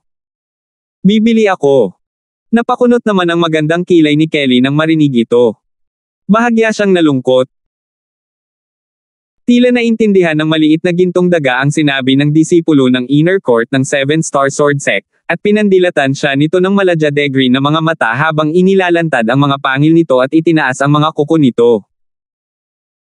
Gayunpaman, sa malambot na balahibo ng maliit na gintong daga, kahit na kumilos ito ng mabangis, wala itong anumang kapangyarihan sa pagpigil. Green-eyed gold fur mouse. Nagningning ang mga mata ng disipulo ng inner court ng 7-star sword sect, at ang unang naisip na lumitaw sa kanyang puso ay, nakatagpo ako ng variant na gold fur mouse. Ang isang gold fur mouse kapag lumaki sa tuktok nito ay magkakaroon ng lakas sa half-step void stage. Kung ito ay isang variant na gold fur mouse, maaari pa itong makapasok sa void stage at maging isang demonyong hayop. Napansin ni Alvin ang matako na liwanag na sumibol sa mga mata ng disipulo sa loob ng korte sa loob ng 7-star sword sect, at ang mga sulok ng kanyang bibig ay napangiti habang walang pakialam na sinabi niya, "Umalis ka, hindi namin ito ibinebenta." "Hindi namin ito binibenta." Ang sinabi ni Alvin ay naging sanhi ng pagkatulala ng disipulo sa loob ng korte ng 7-star sword sect. "Ikaw. Kilala mo ba kung sino ako?" Ang 7-star sword sect na inner court disciple ay tumingin kay Alvin at sinadyang itinaas ang kanyang dibdib, dahilan upang tuluyang mahayag ang simbolo ng 7-star sword sect sa loob ng court disciple. "Naglalagay ka ba ng palabas sa unggoy?" Sumimangot si Alvin at bahagyang naiinip. "Alam kong ikaw ay isang 7-star sword sect na disipulo sa loob ng korte. Pero paano naman? Hindi kaya dahil ikaw ay isang 7-star sword sect na disipulo sa loob ng korte, kailangan kong isuko ang isang minamahal na pag-aari at ibenta ang maliit na gintong daga sa iyo. Naglalagay ng palabas sa unggoy." Malungkot ang mukha ng disipulo ng inner court ng 7-star sword sect nang marinig niya ang sinabi ni Alvin, at sinabi niya, sa mahinang boses, "Bata, mag-ingat." Ang kasawian ay nanggagaling sa bibig. Kailan pa siya napahiya ng ganito? Sa ganang kanya, ang pangungusap na ito na katulad ng isang biro ay walang pinagkaiba sa kahihiyan. Nang makitang biglang naging pag-alit ang 7-star sword sect na disipulo sa loob ng korte, tinitigan siya ni Alvin ng mahinahong tingin, pagkatapos ay ibinaba niya ang kanyang ulo upang magpatuloy sa pagkain, hindi na siya pinansin pa. Inakala ng disipulo ng 7-star sword sect na natatakot sa kanya si Alvin nang makita niyang ginagawa ito ni Alvin, at ginisyon niya ito. Talagang hamak na kawawa. Itinaas niya ang kanyang kamay habang nagsasalita at lumitaw ang isang stack ng pilak mula sa manipis na hangin, pagkatapos ay hinampas niya ito sa mesa at sinabi, sa mahinang boses, "Ito ay 100,000 pilak para bilhin ang iyong sanggol na gold fur mouse." 100,000 pilak. Natigilan si Alvin. Nilunok niya ang subo ng pagkain sa kanyang bibig, pagkatapos ay sinulyapan niya ang disipulo ng inner court ng 7-star sword sect na para bang tinitingnan siyang tulala. "Bibigyan kita ng 1 million silver para kunin ako ng isa pang sanggol na gold fur mouse. Paano na?" Bahagyang sumimangot din ang magagandang kilay ni Kelly at Megan, at may mga mukha sila ng kawalang kasiyahan. Sobra-sobra na talaga itong 7-star sword sect na disipulo sa loob ng korte. Sa sandaling ito, ang iba pang dalawang 7-star sword sect na mga alagad sa labas ng korte ay nakatayo sa likod ng 7-star sword sect na disipulo sa loob ng korte at mabangis na tinitigan si Alvin, at ang isa sa kanila ay nagbanta, "Anak, kung matino ka, magmadali at ibigay ang sanggol na gold fur mouse. Ang aking nakatatandang kapatid ay isang taong hindi mo kayang saktan." Eksakto, ang ating senior brother ay isang namumukod tanging disipulo sa loob ng korte ng 7-Star Sword Sect, at siya ay isang pag-iral na magiging isang 7-Star Sword Sect Elder sa hinaharap. Kung matino ka, ibigay ang batang gold for mouse na ito sa ating senior brother. Sa ganitong paraan, maaari kang bumuo ng ilang mabuting pananampalataya, sabi ng isa pang 7-Star Sword Sect sa outer court disc ng Duanlinggi. Naningkit ang mga mata ni Alvin, at tumingin siya sa dalawang disipulo sa labas ng korte ng 7-Star Sword Sect. Ayon sa sinabi niyong dalawa, ang pagbibigay ng batang gold for mouse na ito sa iyong senior brother ngayon ang pinakamatino at pinakamatalinong pagpipilian ko. Of course, sabay na sabi ng dalawang 7-Star Sword Sect outer court disciples. Haha! Ang mga sulok ng bibig ni Alvin ay napangiti, at itinaas niya ang kanyang kamay upang hawakan ang maliit na gintong daga. Squeak squeak! Ang maliit na gintong daga ay tumango kay Alvin at inilabas ang mga kuko nito at itinaas ang mga pangil, pagkatapos ay lumingon ito upang tingnan ang tatlong disipulo ng 7-Star Sword Sect. Natural na naiintindihan ni Alvin kung ano ang ibig sabihin ng maliit na gintong daga. Ang maliit na gintong daga ay kasalukuyang nagtatanong sa kanya kung maaari nitong salakayin at patayin ang 30 na kasamahan. Si Alvin ay natural na naniniwala na ang maliit na gintong daga ay may kakayahan, ngunit umiling siya. Kung ang tatlong disipulong ito ng 7-Star Sword Sect ay talagang pinatay ng maliit na gintong daga, kung gayon ay talagang walang kabuluhan ang kanyang pagdating sa pagkakataong ito. Sa oras na iyon, ang 7-Star Sword Sect ay talagang hindi papayag na makapasok siya sa sekta. Anak, ang bait mo. Nakita ng isa sa mga disipulo sa labas ng korte ng 7-Star Sword Sect si Alvin na umiling at naisip na tinatanggihan ni Alvin ang hiling ng maliit na gintong daga na manatili sa kanya, at ang mga sulok ng disipulo sa labas ng korte ng 7-Star Sword Sect na iyon ay napangiti. Hindi lang siya iyon, maging ang ibang 7-Star Sword Sect outer court disciple at ang 7-Star Sword Sect inner court disciple ay ganoon din ang iniisip.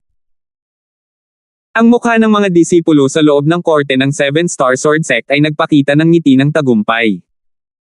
Tumingin siya kay Alvin at inilahad ang kanyang kamay. Nagsalubong ang mga kilay ni Alvin, at malamig niyang winalis ng tingin ang 7-Star Sword Sect sa inner court disciple at binabantayang sinabi, "Anong ginagawa mo?" Lumubog ang mukha ng mga disipulo sa loob ng korte ng 7-Star Sword Sect.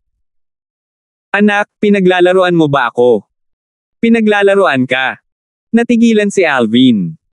Kailan ba siya nakipaglaro sa lalaking ito? Scoundrel, akala niya ay kinukumbinsi mo si Little Gold na sundan siya kanina, sabi ni Megan kay Alvin, dahil napansin niya ang lahat ng nangyari kanina. Sumimangot si Alvin at naiinip na sinabi, "Tingnan mo. May mali ba sa isip mo? Di ba sabi ko hindi ko binibente kanina? Bilasan mo, umalis ka na, gusto pa nating kumain." "Bata, ikaw."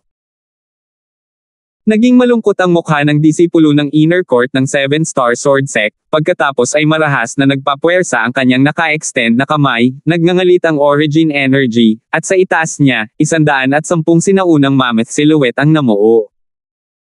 Ikawalong antas ng origin core stage. Ano? Gusto mo pa ring sakupin ito ng pilit? Ang isang 7-Star Sword Sect na disipulo sa loob ng korte ay maaaring maging napakalabis. Ang mukha ni Alvin ay lumubog, at ang kanyang nag-aapoy na tingin ay nakatitig ng diretso sa 7-Star Sword Sect na disipulo sa loob ng korte. Samantala, ang karamihan ng mga customer sa restaurant ay nakatingin sa 7-Star Sword Sect inner court disciple.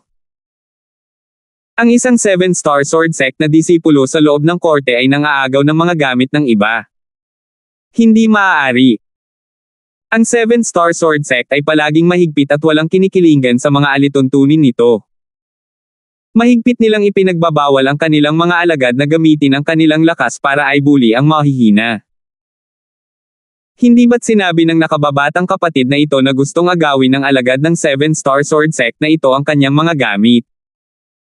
Animated na pinag-usapan ng karamihan ng mga customer.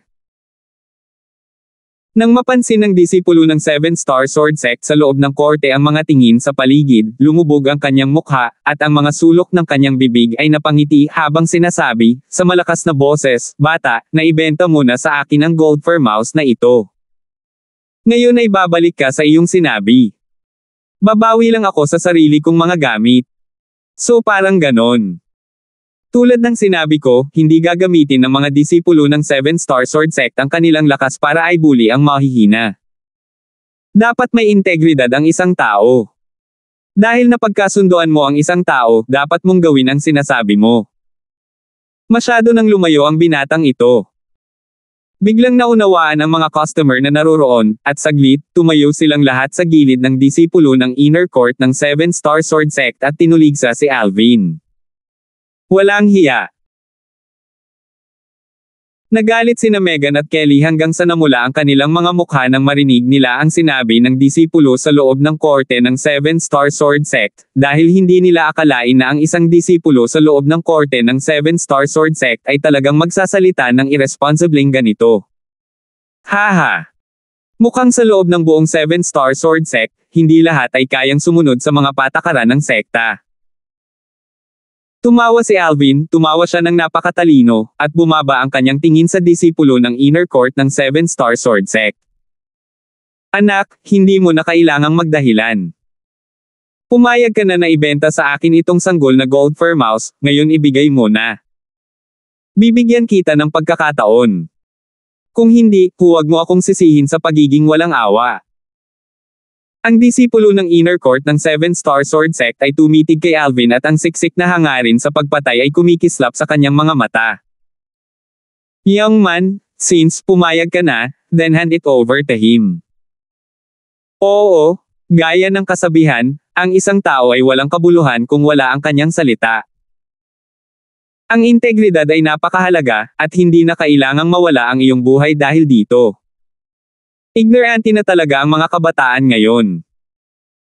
Isa-isang nagsalita ang mga nanunood na customer, ang ilan ay nagpayo kay Alvin at ang ilan ay nag-lecture sa kanya. Direktang hindi pinansin ni Alvin ang mga bakod na ito. Walang katapusang pag-uusap nang wala silang alam, inisip ba talaga nila na sila ay walang kinikilingan na mga santo? Anak, mahirap labanan ang galit ng publiko. Masunurin lang iabot ang sanggol na gold fur mouse.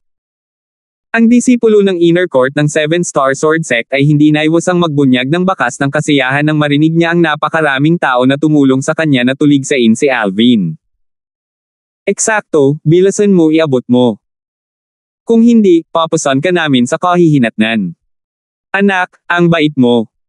Or else itatapon kita. Ang iba pang dalawang disipulo sa labas ng korte ng Seven Star Sword Sect ay nakipagtulungan habang kinakausap nila si Alvin at nakasakay sa kanilang matataas na kabayo. Seven Star Sword Sect. Lalong lumawak ang ngiti sa mga sulok ng bibig ni Alvin.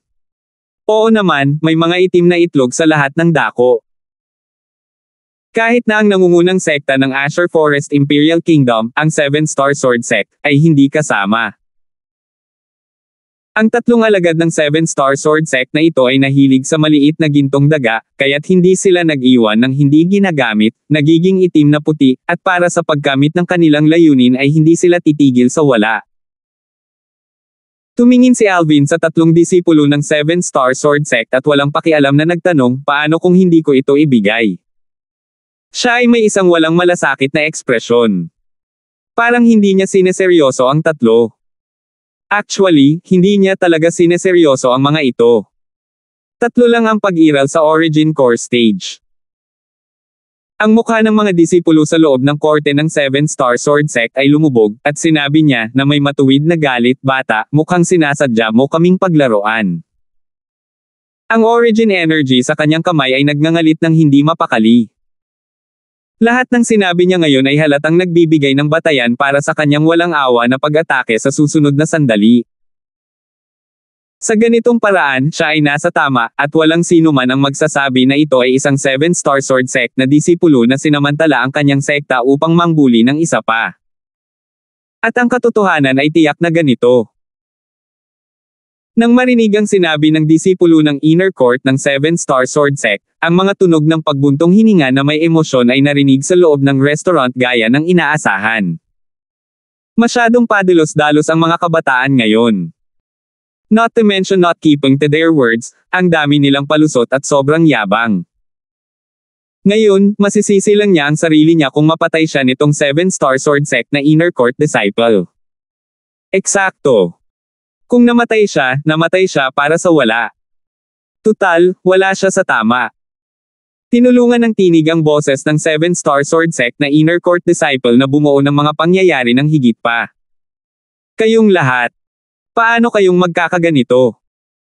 Hindi pumayag si Young Master na magbenta ng little gold sa kanila. Namula ang magandang mukha ni Kelly nang marinig niya ang mga talakayan ng mga customer ng restaurant, at nagpaliwanag siya kay Alvin. 257. Kelly, hindi mo naman kailangan magpaliwanag sa kanila, puro pulutan lang sila ng mga bakod. Iniabot ni Megan ang kanyang kamay na purong puti na parang jade at bahagyang tinapik ang likod ng kamay ni Kelly. Ang sinabi ni Megan ay likas na nagdulot ng galit ng publiko. Bata, isipin mo ang sasabihin mo. Eksakto, sa anong batayan ang pagtawag mo sa amin ng mga taga-bakod? Hindi kaya ang ibig mong sabihin ay sinadyang akusahan ng 7-star sword sect na ito sa loob ng korte na alagad kayong lahat ng hindi makatarungan? Kailangan pa ba ng 7-star sword sect na inner court disciple para akusahan ka ng hindi makatarungan? Ang karamihan ng mga customer ay pinandilatan si Megan. Kailan pa nakaranas ng ganitong eksena si Megan? Saglit, nagalit siya hanggang sa namula ang mukha niya, naikuyom niya ng mariin ang kamao, at bahagyang nanginig ang maselang anyo niya. Biglang umalangaw-ngaw ang malakas na tunog, at biglang tumigil ang maingay na ingay sa loob ng restaurant. Si Alvin na humampis ng kanyang palad sa mesa. Tumahimik ka. Sa sandaling ito, ang mukha ni Alvin ay sobrang malungkot. Ang mga taong ito ay maaaring makipag-usap tungkol sa kanya dahil sa karamihan ay pagtatawanan lang niya ito. Ngunit ang mga taong ito ay talagang nang-ahas magsalita tungkol kay Megan, nang-ahas magsalita tungkol sa kanyang babae. Ito ay isang bagay na hindi niya kayang tiisin. Samantala, ang mga tingin ng karamihan ng mga customer sa restaurant ay bumaba kay Alvin, at karamihan sa kanila ay nagsiwalat ng mga panunuya, habang hinihintay nila ang disipulo ng 7-star sword sect na turuan si Alvin ng leksyon. Ano? Bata, nagagalit ka sa kahihiyan. Ang disipulo ng 7-star sword sect sa loob ng korte ay may ngiti ng panunuya sa kanyang mukha. Hindi niya akalain na ang pag-unlad ng mga kaganapan ay talagang ganap na mababaling sa kanya. Alam niyang oras na. Ngayon, kahit na umatake siya, walang mag-iisip na umaasa siya sa suporta ng 7-star sword sect para mabuli ang isa pa. Tumingin si Alvin sa disipulo ng inner court ng 7-star sword sect na may titig na naglalaman ng malamig na liwanag. Nawala na siya ng pasensya sa pakikipaglaro sa disipulong ito sa loob ng korte ng 7-star sword sect. Jack, itapon mo silang lahat. Ang tatlong disipulo ng 7-star sword sect ay hindi napigil ang matawa nang marinig nila ang sinabi ni Alvin. Maging ang karamihan sa mga customer sa loob ng restaurant ay hindi napigil ang tumawa. Hindi pa banggitin ang katotohanan na ang lakas ng inner court disciple ng 7-star sword sect ay nakakagulat, kahit na may isang taong may lakas na higit sa isang 7-star sword sect na inner court na disipulo, hindi pa rin sila maglalakas loob na kumilos ng padalos-dalos. Pagkatapos ng lahat, ang paggawa nito ay direktang makakasakit sa 7-star sword sect. Ang 7-star sword sect ay isang nangungunang sekta sa Azure Forest Imperial Kingdom. Paano ito magiging isang bagay na masasakta ng sinuman? Gayunpaman, mabilis na nagyelo ang kanilang mga ngiti. Dahil nakita nila. Oo, young master.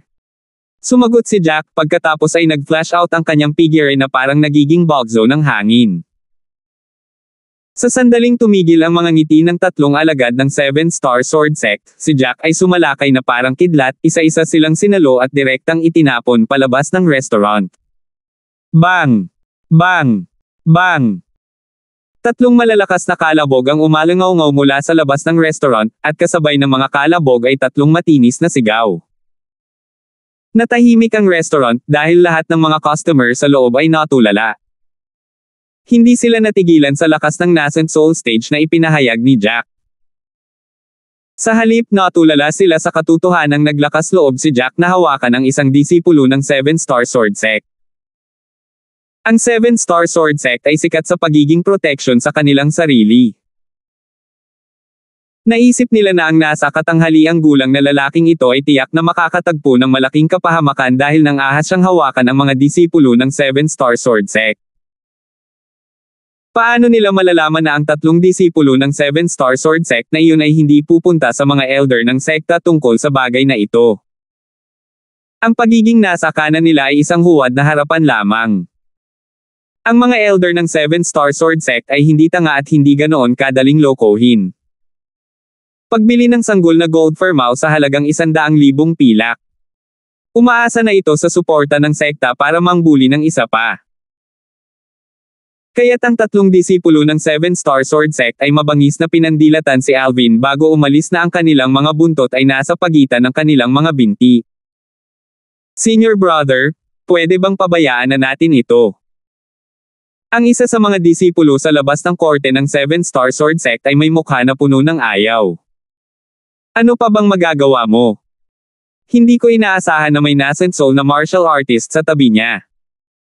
Lumubog ang mukha ng 7-Star Sword Sect na disipulo sa loob ng korte. Noong una ay inakala niya na madaling makuha ang sanggol na gold for mouse, ngunit hindi niya inaasahan na magaganap ang isang hindi inaasahang pangyayari. Senior kuya, yung 100,000 silver mo parang nasa table nila. Dapat ba tayong bumalik at kunin? Ang isa pang alagad ng 7-Star Sword Sect sa labas ng korte ay may kislap na liwanag sa kanyang ulo, at naalala niya ang bagay na ito. Bakit hindi mo kunin? Ibibigay ko sa iyo ang kalahati kung gagawin mo. Pinandilatan ng 7-Star Sword Sect ang Inner Court Disciple na ito sa 7-Star Sword Sect Outer Court Disciple, dahilan para magkaroon ng mapait na ngiti ang huli sa kanyang mukha. Hindi na siya naglakas loob na gumawa ng isa pang tunog. Damat! Kung hindi dahil nandoon ang nascent soul martial artist na iyon, tiyak na papatayin ko ang binatang nakadamit ng violet na iyon. Malungkot ang mukha ng disipulo ng Inner Court ng 7-Star Sword Sect habang sinasabi niya ito sa malalim na boses. Biglang kumislap ang mga mata ng isa sa mga alagad sa labas ng korte ng 7-Star Sword Sect nang hulaan niya, Senior brother, 5 araw na lang ang pagsubok ng mga disipulo sa labas ng korte ng 7-Star Sword Sect. Sa tingin mo ba pumunta sila dito para dito? Ayon sa kanilang accent, mukhang hindi sila taga roon sa lugar na malapit sa Black Bamboo City. Tama, kuya, may posibilidad talaga. Nagliwanag ang tingin ng isa pang 7-Star Sword Sect na disipulo sa labas ng korte. Now that you mention it, there is this possibility. Kung talagang naparito ka para pumasok sa 7-Star Sword Sect natin, ihahatid mo na ang sarili mo sa akin, at tiyak na papatayin kita. Nanlamig ang mga mata ng disipulo ng 7-Star Sword Sect sa loob ng korte. Tila gusto niyang suluhin at lamunin si Alvin, at ang kanyang malamig na boses ay tila nagmula sa isang butas na natunaw na puno ng napakalamig na hangin. Sa loob nito ay isang nakamamanghang hangarin ng pagpatay. Kung papasok siya sa 7-Star Sword Sect, hindi siya mapoprotektahan ng nascent soul stage na martial artist sa tabi niya. Nagsimulang tumawa ang iba pang 2 7-Star Sword Sect na mga alagad sa labas ng court. Sa loob ng restaurant, matapos ipakita ni Jack ang lakas sa nascent soul stage, ang karamihan ng mga customer ay agad na tumahimik sa takot na asar nila ang binata na naka-violet. Hindi man lang sila nag-alinlangan na kung maglakas loob silang magsalita ng sobra, base sa ugali ng binata na nakasuot ng violet, tiyak na hindi siya magdadalawang isip na hilingin sa nascent soul stage na martial artist sa kanyang tabi na gumawa ng hakbang laban sa kanila. Ang binata na nakasuot ng violet ay natatakot sa mga tao sa likod ng 3 disipulo ng 7-Star Sword Sect, at sa gayon ay hindi nang ahas na pumatay, ngunit hindi niya sila matatakot. Sige, Little Megan, huwag kang magalit. Tumingin si Alvin kay Megan, pagkatapos ay nanlamig ang kanyang tingin nang dumaan ito sa mga customer. Paano ito, hanggat sinabi mo ang salita, hihilingin ko kay Jack na itapon silang lahat kaagad. Sinabi ito ni Alvin sa napakasual na paraan, ngunit sa pandinig ng karamihan ng mga customer, ito ay parang tunog ng kulog. Nang iangat nila ang kanilang mga ulo, napansin nila ang nasa katanghaliang gulang na lalaki na naghagis sa mga disipulo ng 7-star sword sect kanina na nakatingin sa kanila nang may nagbabagang tingin. Agad na nagkagulo ang lahat ng mga customer dahil diretso nilang ibinaba ang pera para sa kanilang pagkain at alak at saka lumabas ng restaurant na parang tumatakas. Sa sumunod na sandali, isang mesa na lang ng mga tao ang natitira sa loob ng restaurant, pati na rin ang tulalang manager at mga attendant ng restaurant. Path! Nang makita ang eksenang ito, sa wakas ay hindi na napigilan ni Megan ang kanyang pagtawa, at tumawa siya ng kaakit-akit at kaakit-akit. Hindi napigilan ni Alvin na mapatulala. Wala siyang ibang hinangad kundi itulak si Megan pababa at bumagsak sa kanya sa loob ng kanyang puso. Scoundrel, anong tinitingin-tingin mo? Inilibot ni Megan ang kanyang mga mata kay Alvin, at ang kanyang tono ay puno ng pagkamahiyain. Tunay na isang kaakit-akit at mapanlinlang na batang babae. Sa sandaling ito, naramdaman ni Alvin na uminit ang kanyang ibabang bahagi, at pilit niyang tiniis ang kanyang paghihimok at huminga ng malalim. Sister Megan, si Young Master ay nabighani sa iyo, bahagyang ngumiti si Kelly at sinabi kay Megan, habang hinahaplos niya ang maliit na gintong daga. Namula ang magandang mukha ni Megan na parabang tumutulo ang dugo nang marinig si Kelly, at sabay na iniunat niya ang kanyang kamay para kumamaw kay Kelly. Little Sister Kelly, anong sabi mo?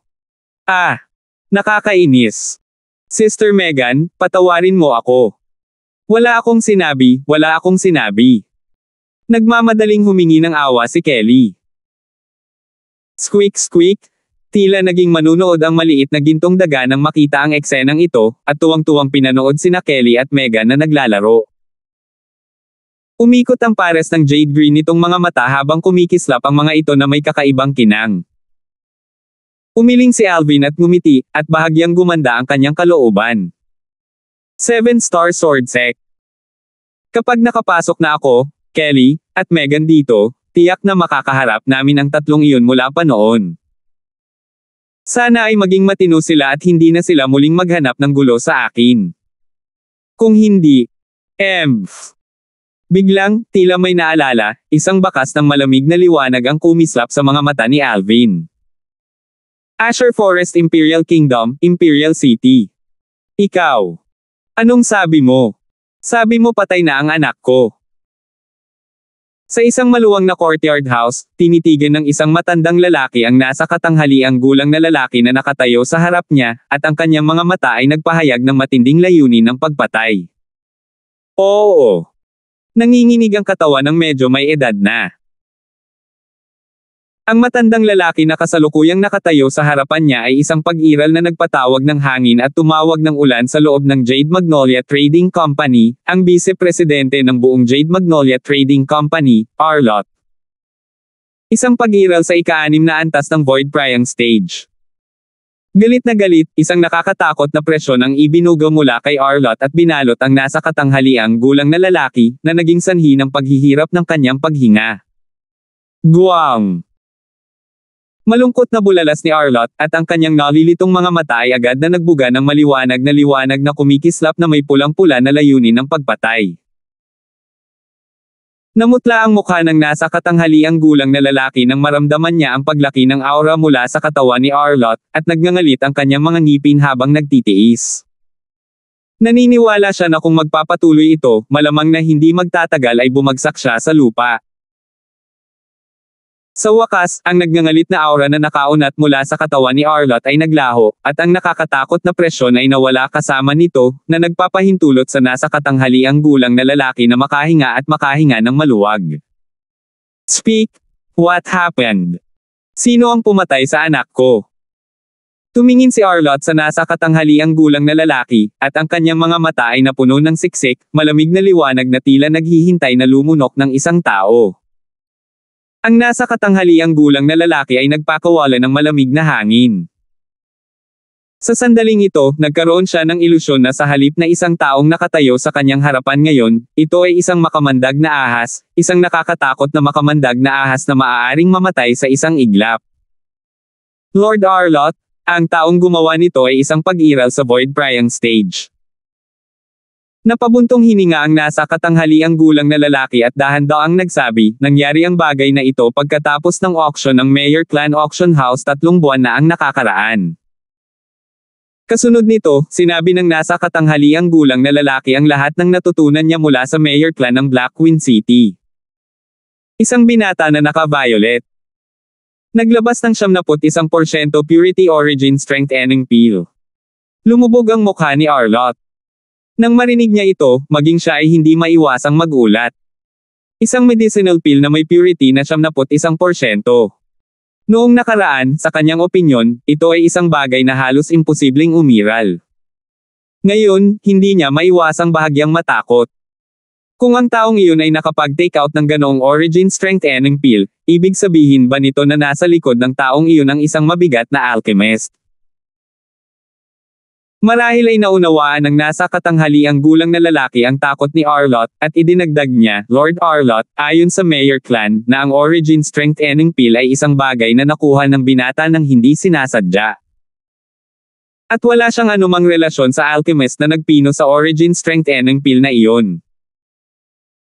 Nakahinga ng maluwag si Arlott nang marinig niya ito, at ang kanyang mga mata ay naglalaman ng kahangahangang hangarin na pumatay. I'll make a trip to the Black Queen City with you. Kahit sino man ang nangahas na pumatay sa anak ko, kahit kailangan kong maghukay hanggang sa dulo ng lupa, kakalagkarin ko pa rin siya palabas. Salamat po at sinamahan ninyo ako, ingat lagi mga master.